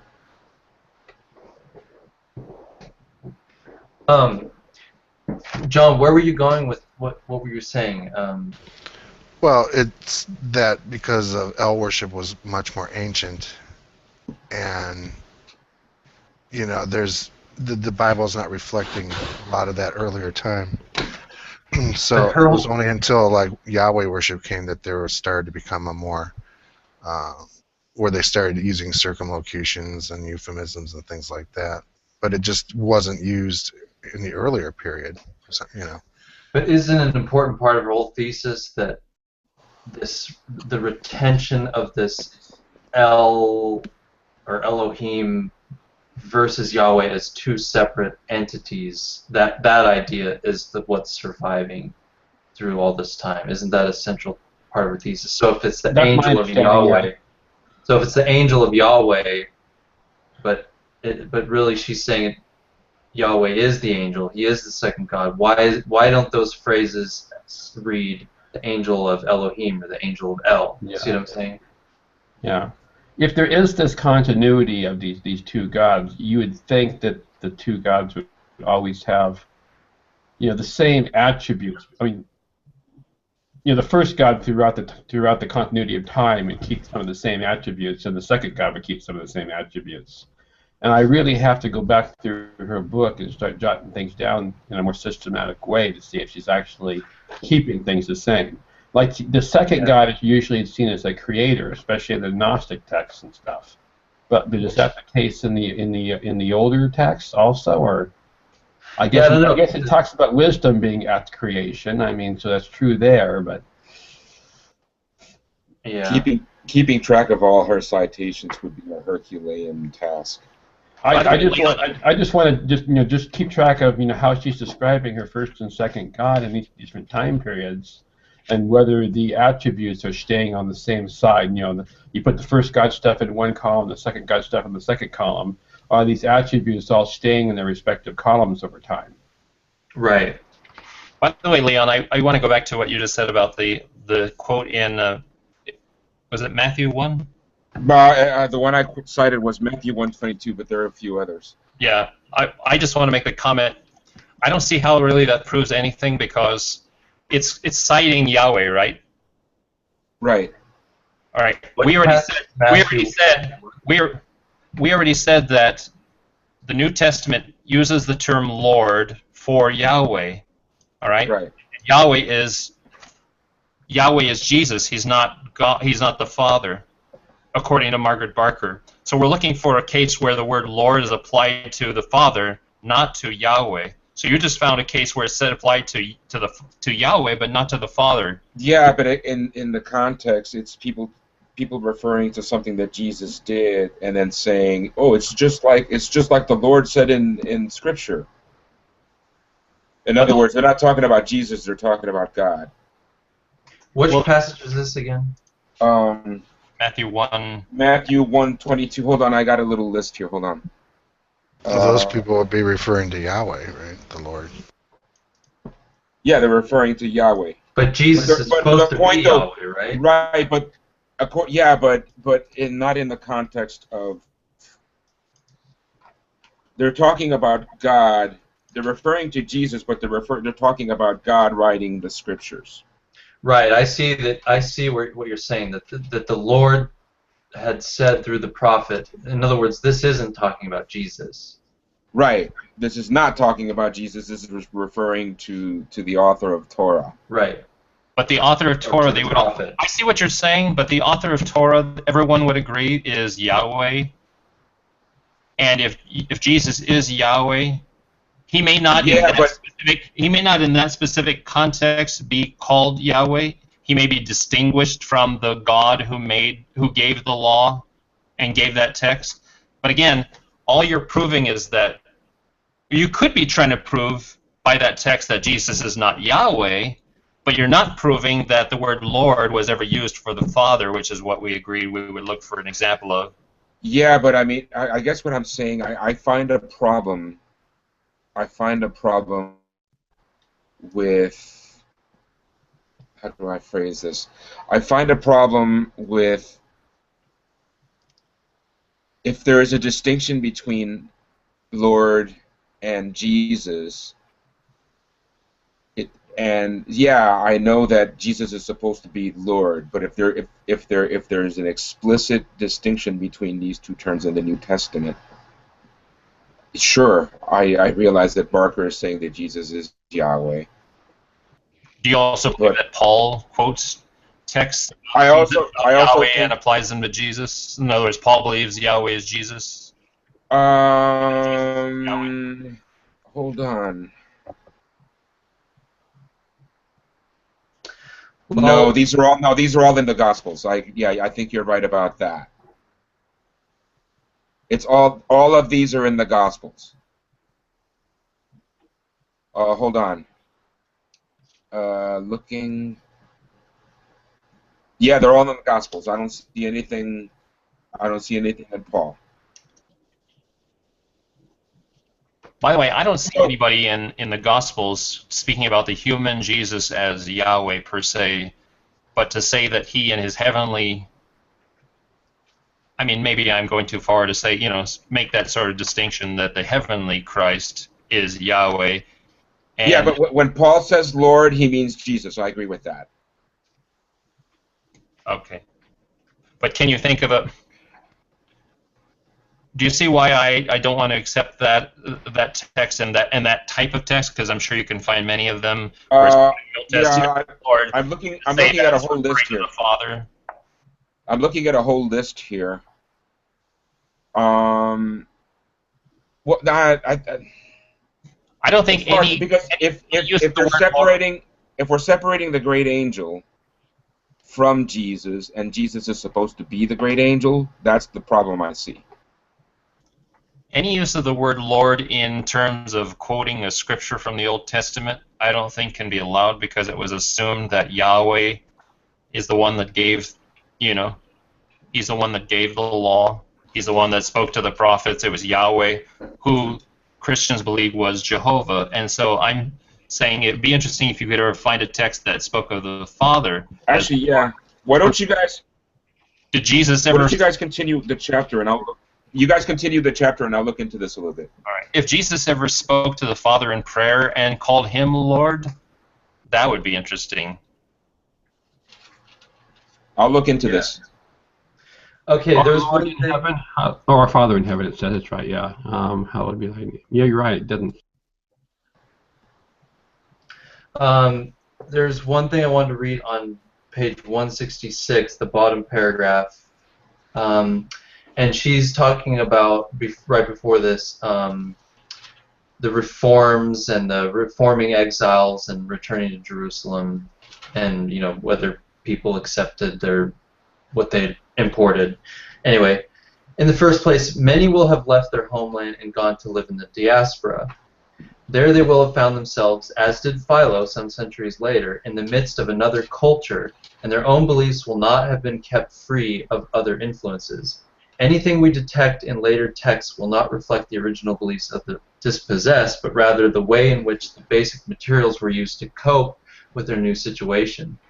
We should expect to find some expression of the anger felt by the worshippers of Yahweh, who had been excluded by the purists of the restored community, those who were declaring that Yahweh and El were one. We should expect to find hostility to the Jews, since this was the name by which the returned exiles were known, because remember that they were known as Israelites before that. We should expect to find a role for the Lady Wisdom, since we know even from Jeremiah that it was those who fled to Egypt who believed that the neglect of her cult had caused the disaster, namely the destruction of the temple and exile. We should expect to find a belief in the plural nature of Yahweh. We should expect to find a cult of angels and heavenly powers with vestiges of the original temple setting. We should expect to find a view of the origin of evil akin to that of the myth of the fallen angels. And we should expect hostility toward the Mosaic. And all these expectations, by the way, she's saying this is what we should expect from Gnostic texts, if indeed they're part of this alternative form. We should expect hostility towards the Mosaic law, which characterized the religion of those who both replaced and displaced the ancient cult. She says, I believe that all these can be found in the Gnostic text, and shall devote this chapter to showing that the ancient temple cult was transformed into the Gnostic systems both by alien influences and bitterness. Anyway, I thought that was a cool thing she did there. Like, you know, if she's right, these are some predictions we should make, because, you know, they would have been upset about the reforms, they would have been upset about the abandonment of wisdom, about the law, because that came through mainly through the reforms too, the Deuteronomy, all this stuff. And she's saying, sure, hey, look, sure enough, here it is in all the Gnostic writings.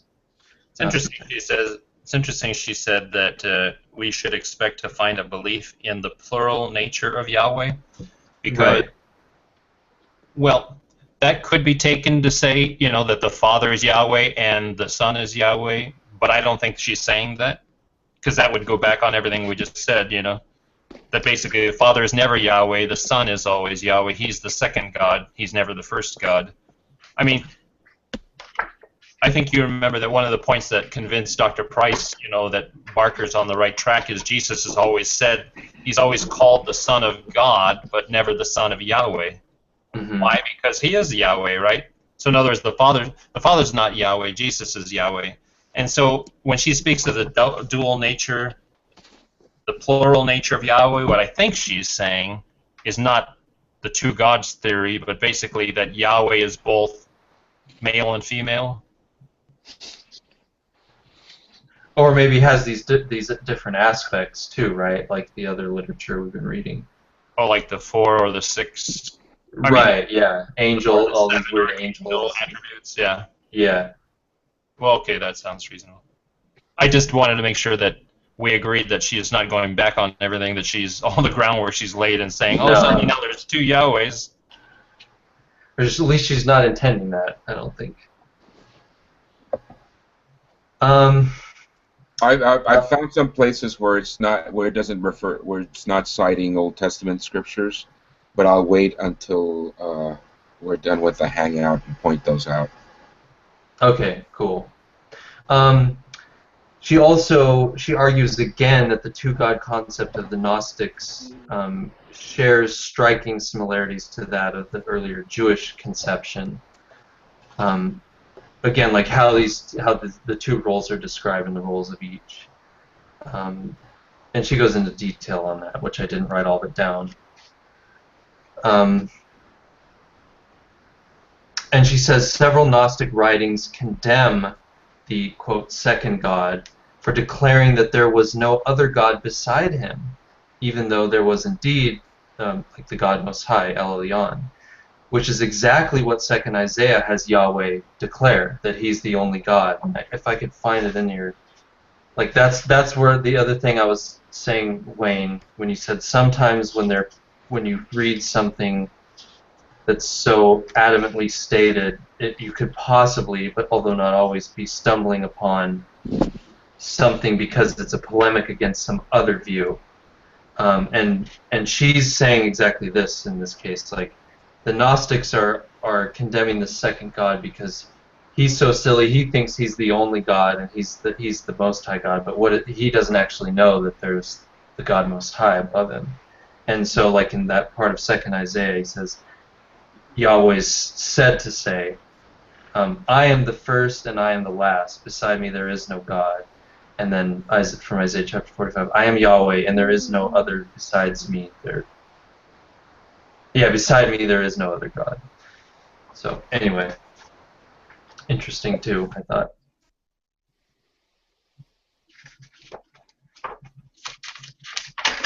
Any comments on any of that?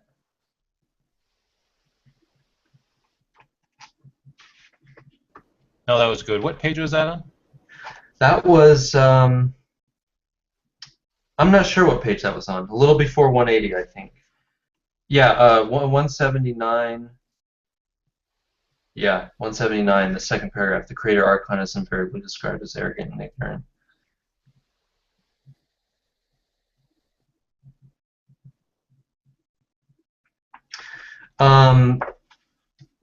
And one other quick thing I wanted to read, since no one wanted to say anything. Last paragraph, I'm sorry, second paragraph, page 180. There are also indications that the Gnostic writers knew Jewish traditions which do not appear in our Old Testament. The Old Testament as such would not have existed at the time when these Gnostic texts were written, and so a distinction between knowledge of canonical and non-canonical is not appropriate. Of particular interest are the Sethians, a group whose teachings were described by Irenaeus as, quote, a many-headed beast generated from the school of Valentinus. I can't Modern see. scholar, page 1. Oh, wait a second. I read the wrong thing. Page 180. Sorry, I was reading 181. Sorry about that, guys. When the androgynous lion-like Archon was first formed, he became arrogant, saying, "It is I who am God, and there is no other apart from me." And that, I think, comes from Hegesippus. There are similar texts on the origin of the world and the second apocalypse of James. Remember, these are all Gnostic texts. The second treatise of the great Seth is equally bitter. And again, she's describing all these things she said we should expect to find throughout this chapter in Gnostic texts, if they actually have roots in this earlier. But did she just the first thing you read? Did she just say that the Gnostics had no knowledge of the Old Testament? No. She's saying that she thinks they had knowledge of traditions which don't appear in our New Testament, or our Old Testament. Okay. Yeah. So to continue where it was, the second treatise of the great Seth is equally bitter. For the Archon is a laughingstock, because he said, quote, I am God, and there is none greater than I. I alone am the Father and the Lord, and there is no other beside me. The trimorphic protenoia expresses the same theme differently. Quote, and the powers all gathered and went up to the Archigenitor. They said to him, where is your boasting in which you boast? Did we not hear you say, I am God, and I am your Father, and it is I who begot you, and there is no other beside me? The great Archon created the chaotic material world. One wonders how old this idea might be, since the second Isaiah wrote, For thus says Yahweh, who created the heavens. He is God, who formed the earth and made it. He established it. He did not create it a chaos. He formed it to be inhabited. I am Yahweh, and there is no other. I did not speak in secret in a land of darkness. I did not say to the offspring of Jacob, seek me in chaos. Did these lines contradict an ancient belief about the role of Israel's God? I thought that was interesting. One other place where she's saying, you know, these Gnostic writers seem to be upset about the fact that this second God, whoever he was, is so saying he's the only God, which is what second Isaiah has Yahweh saying.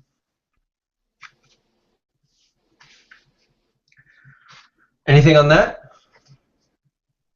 On that line of basically, you gave an example. Well, that was interesting, but basically on the switch between that text indicates the change from a two God to a one God, in a sense, right. Saying I'm both the Father and I'm the Lord also. So that's interesting. I totally appreciate that. But also on this other thing where you're saying that you quoted her as saying that the Gnostics were aware of Jewish traditions that are not found in our Old Testament.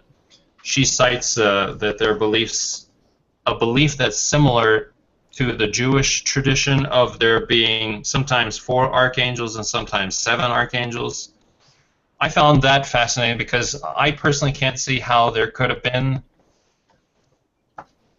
I don't see how they could have come up with exactly the same traditions unless one came from the other. In other words, I think the Gnostics knew and adopted a Jewish belief, sometimes in 4 archangels, sometimes 7. I can't see how they independently came up with these two. Yeah, exactly, because it's exactly what we're finding in the earlier literature.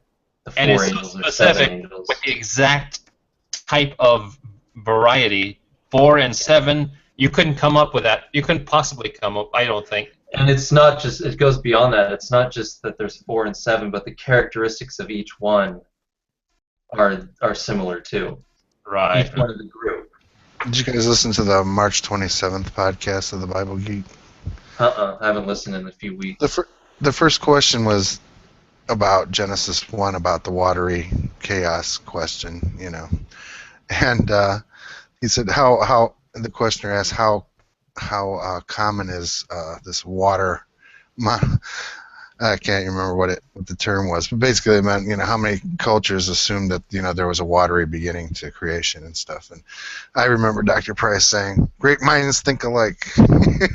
So, you know, he's like, the possibility that there's just these ideas popping into people's heads, you know, not necessarily dependent on each other. Well, yeah, that's true. except I think Doug just said that it's not just that the numbers are the same, because I agree. I think, you know, especially the single digits, they're single digits, and there's only so many of them that people have used for their archetypes through the ages. But the fact that the angels being described and stuff are so similar is kind of the significant factor here. Yeah, like there's not just similarities, like like that. There's like specific similarities there. But yeah, I don't know. The other interesting thing, which I read earlier from the second Isaiah, is just like, I'll read it again, but just this short little quote from second Isaiah. But listen to how it does seem polemic to me. I want to know what you guys think. "For thus says Yahweh, who created the heavens, He is God!" Exclamation point. Although that wasn't in the Hebrew. "Who formed the earth and made it. He established it. He did not create it a chaos. He formed it to be inhabited. I am Yahweh, and there is no other. I did not speak in secret in a land of darkness. I did not say to the offspring of Jacob, seek me in chaos." Like, what's he referring to there? Do you guys have any idea? Like, is he harking back to an interpretation of Genesis 1? The idea that there was a pre-existent chaos that was formed by the So Creator. second Isaiah. Sorry, go ahead. Yeah. So he's saying that, you know, that's incorrect. But, Yeah. you know, he's talking about two different. I mean, Isaiah is talking about teleology, or whatever that word is, where it's created for a purpose, and he's not talking about ultimately what the ultimate ontology of creation is. I don't think. You know, that it might be an interpretation that somebody that, let's say, like fundamentalists might want to say that, you know, creation ex nihilo. Gotcha. Something like that. But I think that, you know, that doesn't exclude that, because I think Isaiah is not really talking about exactly what, you know, Genesis 1:1 and 2 mean. He's basically saying that whatever, it was created for a purpose. It wasn't created to be a chaos. It was created to become a cosmos. You know. Right. For what that's worth. I'm not sure I agree. When he says he did not speak in secret in a land of darkness, I think that is basically almost a denial of the "let there be light" passage in Genesis. Yeah, again, the darkness has priority. It existed, and then light came. But you can't really get around that if you're looking at Genesis. It might be ambiguous about whether the earth was created as a chaos or was a chaos and was formed, but there's no doubt that light was created after darkness. You know. Maybe there is a doubt about that. Maybe they believe that light and darkness were separate substances. By the way, we understand in modern times that darkness is just the absence of light. That was not the ancient idea. Right. They believed that both light and darkness were substances. But I think this could be similar to the passage we have in Jeremiah, where he says, you know, when I took your fathers out of Egypt, I did not command, you know, animal sacrifices. And Right. my understanding of Jeremiah there is that he's basically saying, you know, I don't agree with these passages that are claiming to be part of the Torah that these scribes have falsified. So he's basically denying parts of Exodus, as I believe what Jeremiah was doing. And I find it plausible that Isaiah here is actually denying the truth of parts of Genesis. It seems that way to me just because of the multiple things. Like he says, I did not speak in secret. Where the word, I did in a land of darkness, so there was darkness over the face of the deep, you know, and there's the chaos element in there. So, John, you're saying it may not necessarily refer to that, right? Maybe not. But there's also, like, I think if you I was rereading some of that Eisfeld book that we have, Mm-hmm. and some of the prophets, like Isaiah, Jeremiah, are aligned with different source groups, you know. Mm. So it could just be that Isaiah represents an anti-priestly creationist kind of group, you know. They don't agree with the priestly creation account. Yeah, that's kind of what I was thinking, something along those lines, Yeah. Okay. without filling in the details. So what's Genesis 2? What source is that again? The J source. Yeah, J source. So maybe this Isaiah comes from like the J source or something. J school.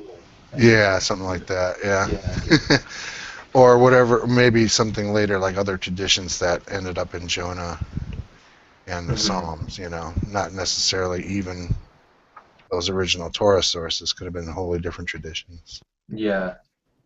In fact, this question of the Genesis creation account and how it relates to the documentary hypothesis and how that relates to Margaret Barker's theory. Well, we mentioned before, more than once probably, this theory that maybe this is a post-exilic commentary on why they were kicked out of the land of Israel, similar to the way Adam and Eve are kicked out of the garden, basically because they no longer... Basically, they're blaming the fact that they used to worship wisdom, the tree of the knowledge of good and evil, this tree representing Asherah, you know. So in other words, that would indicate, if that were true, it would indicate that it was written after they went into exile sometime. But the theory, the documentary hypothesis is saying that these texts, Genesis 1 and Genesis 2, come from the J and E traditions which predate the exile, and so that either one is wrong or the other. Either it can't be describing the exile as a past event, or it's not from J or E. It's from an post-exilic period, either while they're in exile or afterwards, but not pre-exilic. You see what I'm saying? It can't. And even Margaret Barker's theory that I've heard her explain that she has a slight variation. Basically, she doesn't talk about it as being kicked out of the land of Israel, but basically that Eden is the temple, right? And Adam is a priest. Adam and Eve are priests in the temple, in the garden temple. And so when the first temple priests are kicked out, basically it's referring to the same thing, though, kicked out of Israel, but basically the first temple priests are removed from the temple. That happens at Josiah's reform. And that's what she thinks. But again, you would have to say that that's not J and E, because that would happen. Those were written before this. You see what I'm saying? Of course, she rejects the documentary hypothesis, but of course, couldn't you just redate J and E as being later than they're traditionally dated? Yeah, you could, and that's what I'm thinking. You know, the original Garden of Eden story was probably more than just one source. You know, because there's probably a source that only had the tree of life, and another source had a tree of good and evil. When they were combined, so it's old material, but by the time it was written down for theological reasons at a later period, and it could have been pre-exilic, but I think it was written down post-exilic, and the form we have it is strictly reflecting a later view of it. So yeah, it could incorporate. It's reinterpreted when it was written down, and could have been reinterpreted as being a metaphor symbolic for the exile, you know, or for the destruction anyway. Well, that's interesting because up until now, I've been thinking of J and E in terms of the northern and southern kingdoms. J for the southern kingdom and E for the northern kingdom. But maybe that's a wrong way of thinking. Maybe I should think of them as, or at least certainly be open to the idea that they don't reflect the divided kingdom at all, but they were just different sources created during the exile, possibly. Mm-hmm. Yeah. And it's also J and P. E doesn't come in until like Genesis 15. Yeah, priestly sources is the one with God over the face of the waters, over the face of the deep, right?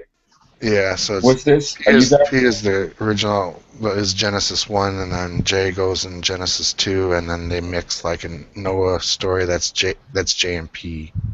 Yeah. It's not until chapter 15 that E even shows up. Ah, good. Thank you for that. Are you guys referring to the Gunkel book? No, A just documentary about it. yeah.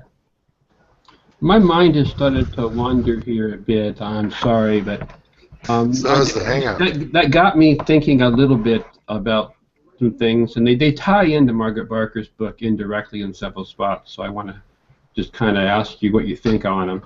She's talking about the Garden of Eden, where they eat of the tree of knowledge, and they gain knowledge, which is, that's demonstrated through knowing that they're naked, and then through their having the technological skill to make clothing for themselves.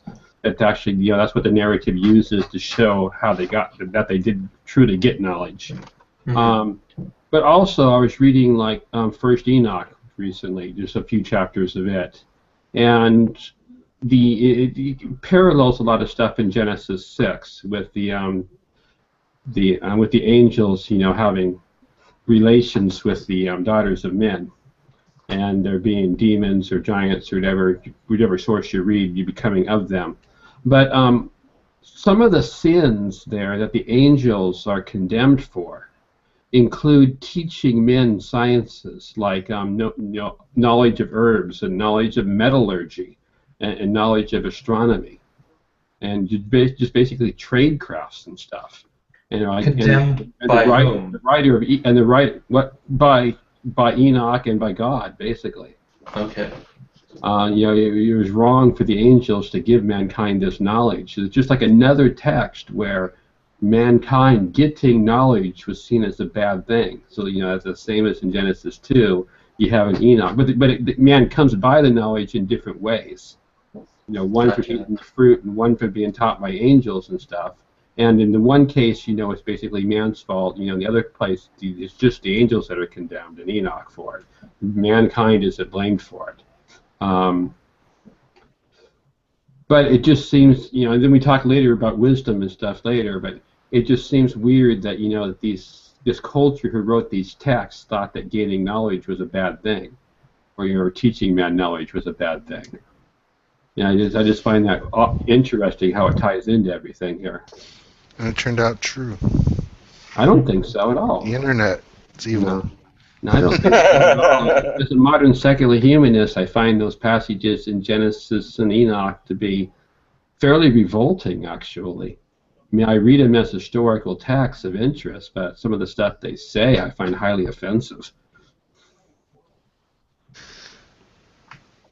Yeah, I definitely need to one. Get emotionally involved in your reading. I definitely need to go read a lot of these texts, especially the Enochic literatures. I haven't ever read them, and this talks so much about them. Another thing in 9 that she mentions is she describes how many of these Gnostic writings describe Sophia or wisdom in terms that are reminiscent of the Old Testament descriptions of the same figure, wisdom, like Psalms, for example. So she's basically saying they're talking about the same thing. And then on page 184, the last paragraph. Sorry, can't find the right page. Yeah, okay. And here she's talking about the roots of Gnosticism in this ancient temple theology. The most striking evidence for Gnostic roots in the ancient temple traditions is their detailed knowledge of the role of Sophia/wisdom. Throughout the text, she appears either as the consort or the counterpart. Oh, you already read this, right, Dale? Yes, just that You read this section. at the beginning. Okay, then forget it. We already talked about that. Oh, okay. Okay, well, that's other than the summary part of chapter 9. That's all I have on in my notes. A lot of this chapter was basically describing the different particulars of these the Gnostic beliefs and how they related to her overall theme she's been talking about. Yeah, she might have a case, but I just think these Gnostics speculate on so many ways in so many different directions. Just by chance, it's unavoidable they're going to hit some of the same themes that were earlier, even if they didn't have access to the earlier literature. And I think they did have access to the earlier literature, so there's even more reasons to just think of a literary connection and not an actual, secondary tradition. It is interesting that some of these Gnostics actually blame the fall on wisdom. Yeah. So she tried to create on her own, and apparently she wasn't able to. She wanted to be like the Father, and she ended up creating a misformed creation. Yeah. And basically, if Jesus is wisdom, that would blame Jesus for the fall. Yeah, that ties into what I was trying to say earlier. I kind of lost my train of thought when I was talking about, Enoch and Genesis, talking about man getting knowledge as being, a bad thing and stuff. There's some of these Gnostic texts. Some of them speak of wisdom in a very high and good way, and some of them speak of, wisdom as being, part of what doomed mankind. Right. But she's almost kind of the equivalent in some way to like the demiurge, right? Like it's her fault that the world is how she put it, full of pain and thorns and thistles because she tried to do this experiment. And in this one case, Hippolytus of Valentinian Gnosticism, Pain and thorns. She tries to procreate by herself like the Father does. But it doesn't work out. She has like an abortion, a horrible. She ends up creating the world, like I guess, right? I think that's what it says. Yeah. Right, exactly, and that would make sense because we've already acknowledged, like Marcion, for example, that there's a Gnostic tradition that considers the demiurge as evil, the creator as evil, and so to say wisdom created everything and it turned out evil. She's in that story. She's the demiurge, and so she's to blame for the fall. Right. Or she gave birth to the demiurge. Yeah, in this story, it doesn't seem to want to vilify her because it seems like she is somewhat what's the term? Like I was going to say rejuvenated, but basically when you go to jail and you're reformed in a sense. Yeah. Because it speaks about it's because of her ruining the world that people have rejected wisdom, and then she speaks. Margaret Barker's basically said that it's eventually God wants to reconcile mankind with wisdom, and she's the gift that he rewards men with. But it's because of the fall that men in general reject wisdom, but eventually he wants to reunite mankind with wisdom. That's my take on what you were saying there. So in other words, wisdom itself isn't evil per se, like the devil, even though some traditions make the demiurge as evil. This doesn't go that far, but it still blames the demiurge on the condition of the world. Right. Yeah, this gets me all confused because, if you're talking about the wisdom traditions earlier, like, Song of Solomon and Proverbs and Ecclesiastes and Wisdom of Solomon and stuff, in all of those, wisdom is considered a very good thing. It's never spoken negative of at all. Well, this is where I feel like in some of these Gnostic conceptions, you may be getting genuine, what's the right word? Genuine, a reimagining of the roles of some of these figures, like, because isn't this form of Gnosticism closer, where the demiurge is, or whatever created the world or the fallen state of the world is blamed? Isn't this version of Gnosticism, like the Valentinian version, or I don't know if it's a Valentinian one specifically, but whatever version has it that way, isn't this actually closer to like the Platonic idea? It seems to me like I was saying earlier, they're just taking pieces of tradition they got and just trying to reshuffle them to make the best philosophical sense. I mean, they have the idea that wisdom, was involved in creation. They have the idea that creation has, turned evil some way. Mm-hmm. So they're trying to connect those, and they make their own way of doing it. Yeah. They'll also be trying to vilify, say, like the Jewish conception. If they have a positive outlook towards wisdom, that we're going to take the opposite. Could be. Yeah. That almost seems too cynical, but maybe. Or they're just they're taking up what is it, Middle Platonic or Neoplatonic ideas? I don't know, because didn't they have a very similar cosmology, if you want to call it that, or mythology of like the pleroma? The Platonists had that too, didn't they? And the demiurge, and didn't they have that, or am I crazy?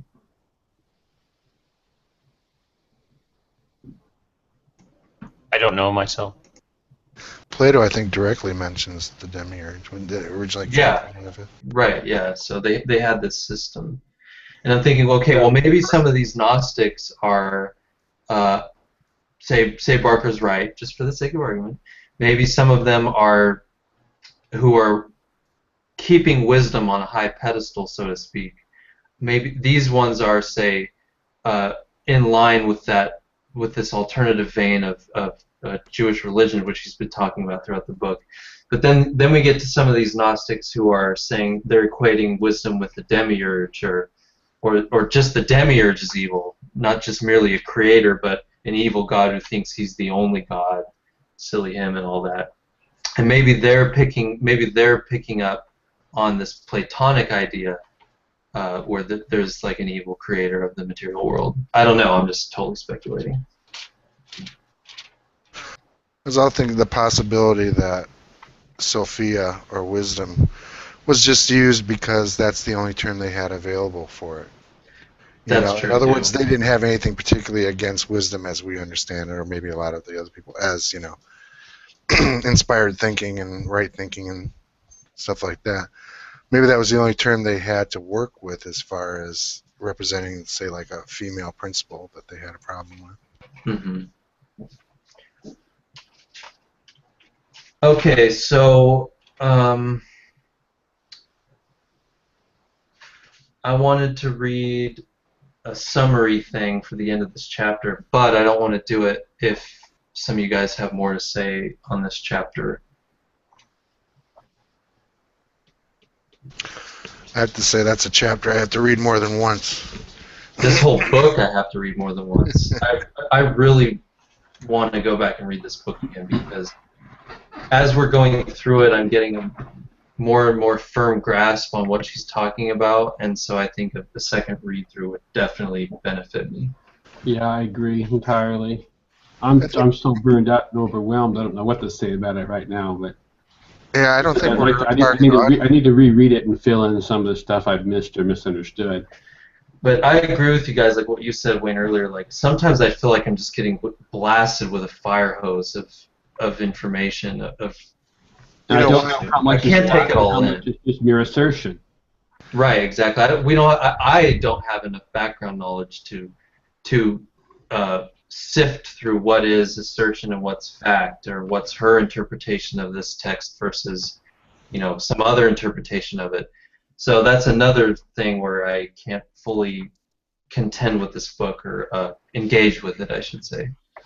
Well, I figured out that we're not really her target audience on this book. It's the scholarship that needs everything spelled out, or a complete case made with all the details, way beyond, because there's some things I can accept without that much convincing. I don't think this is all the details. I think this is supposed to be her summary book on her argument, which is one chapter for part of the argument. I mean, she could probably write a whole book on each of these chapters. Maybe, yeah. Maybe she did. Yeah, I mean, she may have papers published in journals that go into more detail on each of these lines of evidence. If you read some of the titles of her later books, you could tell that certain aspects of this argument she's expanding on. So, yeah, this was just the culmination of where she was at after 3 books. This is what I got so far. But, obviously, all this stuff needs to be even more elaborated. But I'm not as a general reader, I think, it's like you say, it's kind of like a form of overkill to me. What I Yeah. really want to know is what other scholars have grappled with this book seriously and what their comments are. Mm-hmm. I want to know that too. Actually, I I haven't did really read anything really positive, just most of the time just nitpicking stuff and not too much in detail. Well, I think she's considered to be fringe, but not like a chariot fringe. Right. Not like a Leon fringe. and Dale had mentioned a couple hangouts ago that she's not the only one picking. I mean, her particular construction of all these ideas and the second God thing is hers uniquely, I think. But she's not the only one who's picking up on this second God vein in Judaism and all this weird incarnation theology and all this stuff. Yeah, like on the talk about the Memra in the Targums. Right. If you do a search on Google for Memra, you'll come up with a bunch of Christian sites that are interpreting it close to the same way that she is. Right. Yes, that's the point. But I don't even mean necessarily Christian people either. I'm talking about Yeah, critical I'm just saying scholars what you get if you Google searched it. Is what I'm saying. Yeah. Yeah. Okay, so is it okay with you guys if I read this quick summary thing for the end of this chapter, or anything else on this chapter before I do so? No, you're good. Okay. Last two paragraphs, page 188. The Gnostic texts, for all their opacity at certain points, show that their system originated in the temple cult. There had been several influences on it over the centuries in which it developed, and the texts cited in this chapter will have been influenced by the culture of Hellenized Egypt. Fragments of many philosophies can be seen. We even recognize some of the ancient gods of Egypt. But underlying all, and this is the important point, underlying all is the world of the ancient temple. Aspects of that cult which we no longer fully understand. For example, the conflicting traditions about the archangels, 4 or 7, are both represented in the Gnostic systems. Aspects which we can only deduce by measuring gaps and watching shadows, for example, the female aspect of the second God, are represented in complex but consistent form in the Gnostic texts. Perhaps Gnosticism is what happened to the religion of those who fled to Egypt after the fall of Jerusalem? ? They would have known only the pre-exilic cult of the temple and taken this, or rather its mythology, into their new way of life. Philo, the leading Jewish thinker of his community, certainly suggests that it was a development of the old angel cult that he was adapting for his Greek readers. The Gnostic texts, perhaps, are that same Judaism adapted with other considerations in mind. Both Philo and Gnostics testify to the belief in the second God, the Creator, the Logos, the Man, capital M, I guess she means Son of Man. The Gnostics show that both far and near God were known as Father, which will doubtless have led to confusion in exactly the same way as modern scholars' failure to distinguish between the sons of Elyon and the sons of Yahweh has obscured some vital points. The crucial information which the Gnostic texts afford is as they identify the second God with the God of the Jews in a way that Philo does not. Sometimes he is named with a version of the divine name, and sometimes he is identified with Jesus. There we go. That's the end of chapter 9. That wouldn't be a reference to Son of Man there. Gnostics would be thinking of like the divine man kind of archetypal man. Yeah, I wasn't sure, so thank you. So next week will be our last hangout on this. We're going to read 10 and 11, and it's, let's see, from page 190 to 231, so about 41 pages roughly. And then we'll be done. So yeah, that's pretty much it. Any final thoughts? No? Okay, so yeah, we'll see you guys back here next week, and we'll finish up this book, and then we'll start on Hermann Detter's book after that. So thanks for joining us.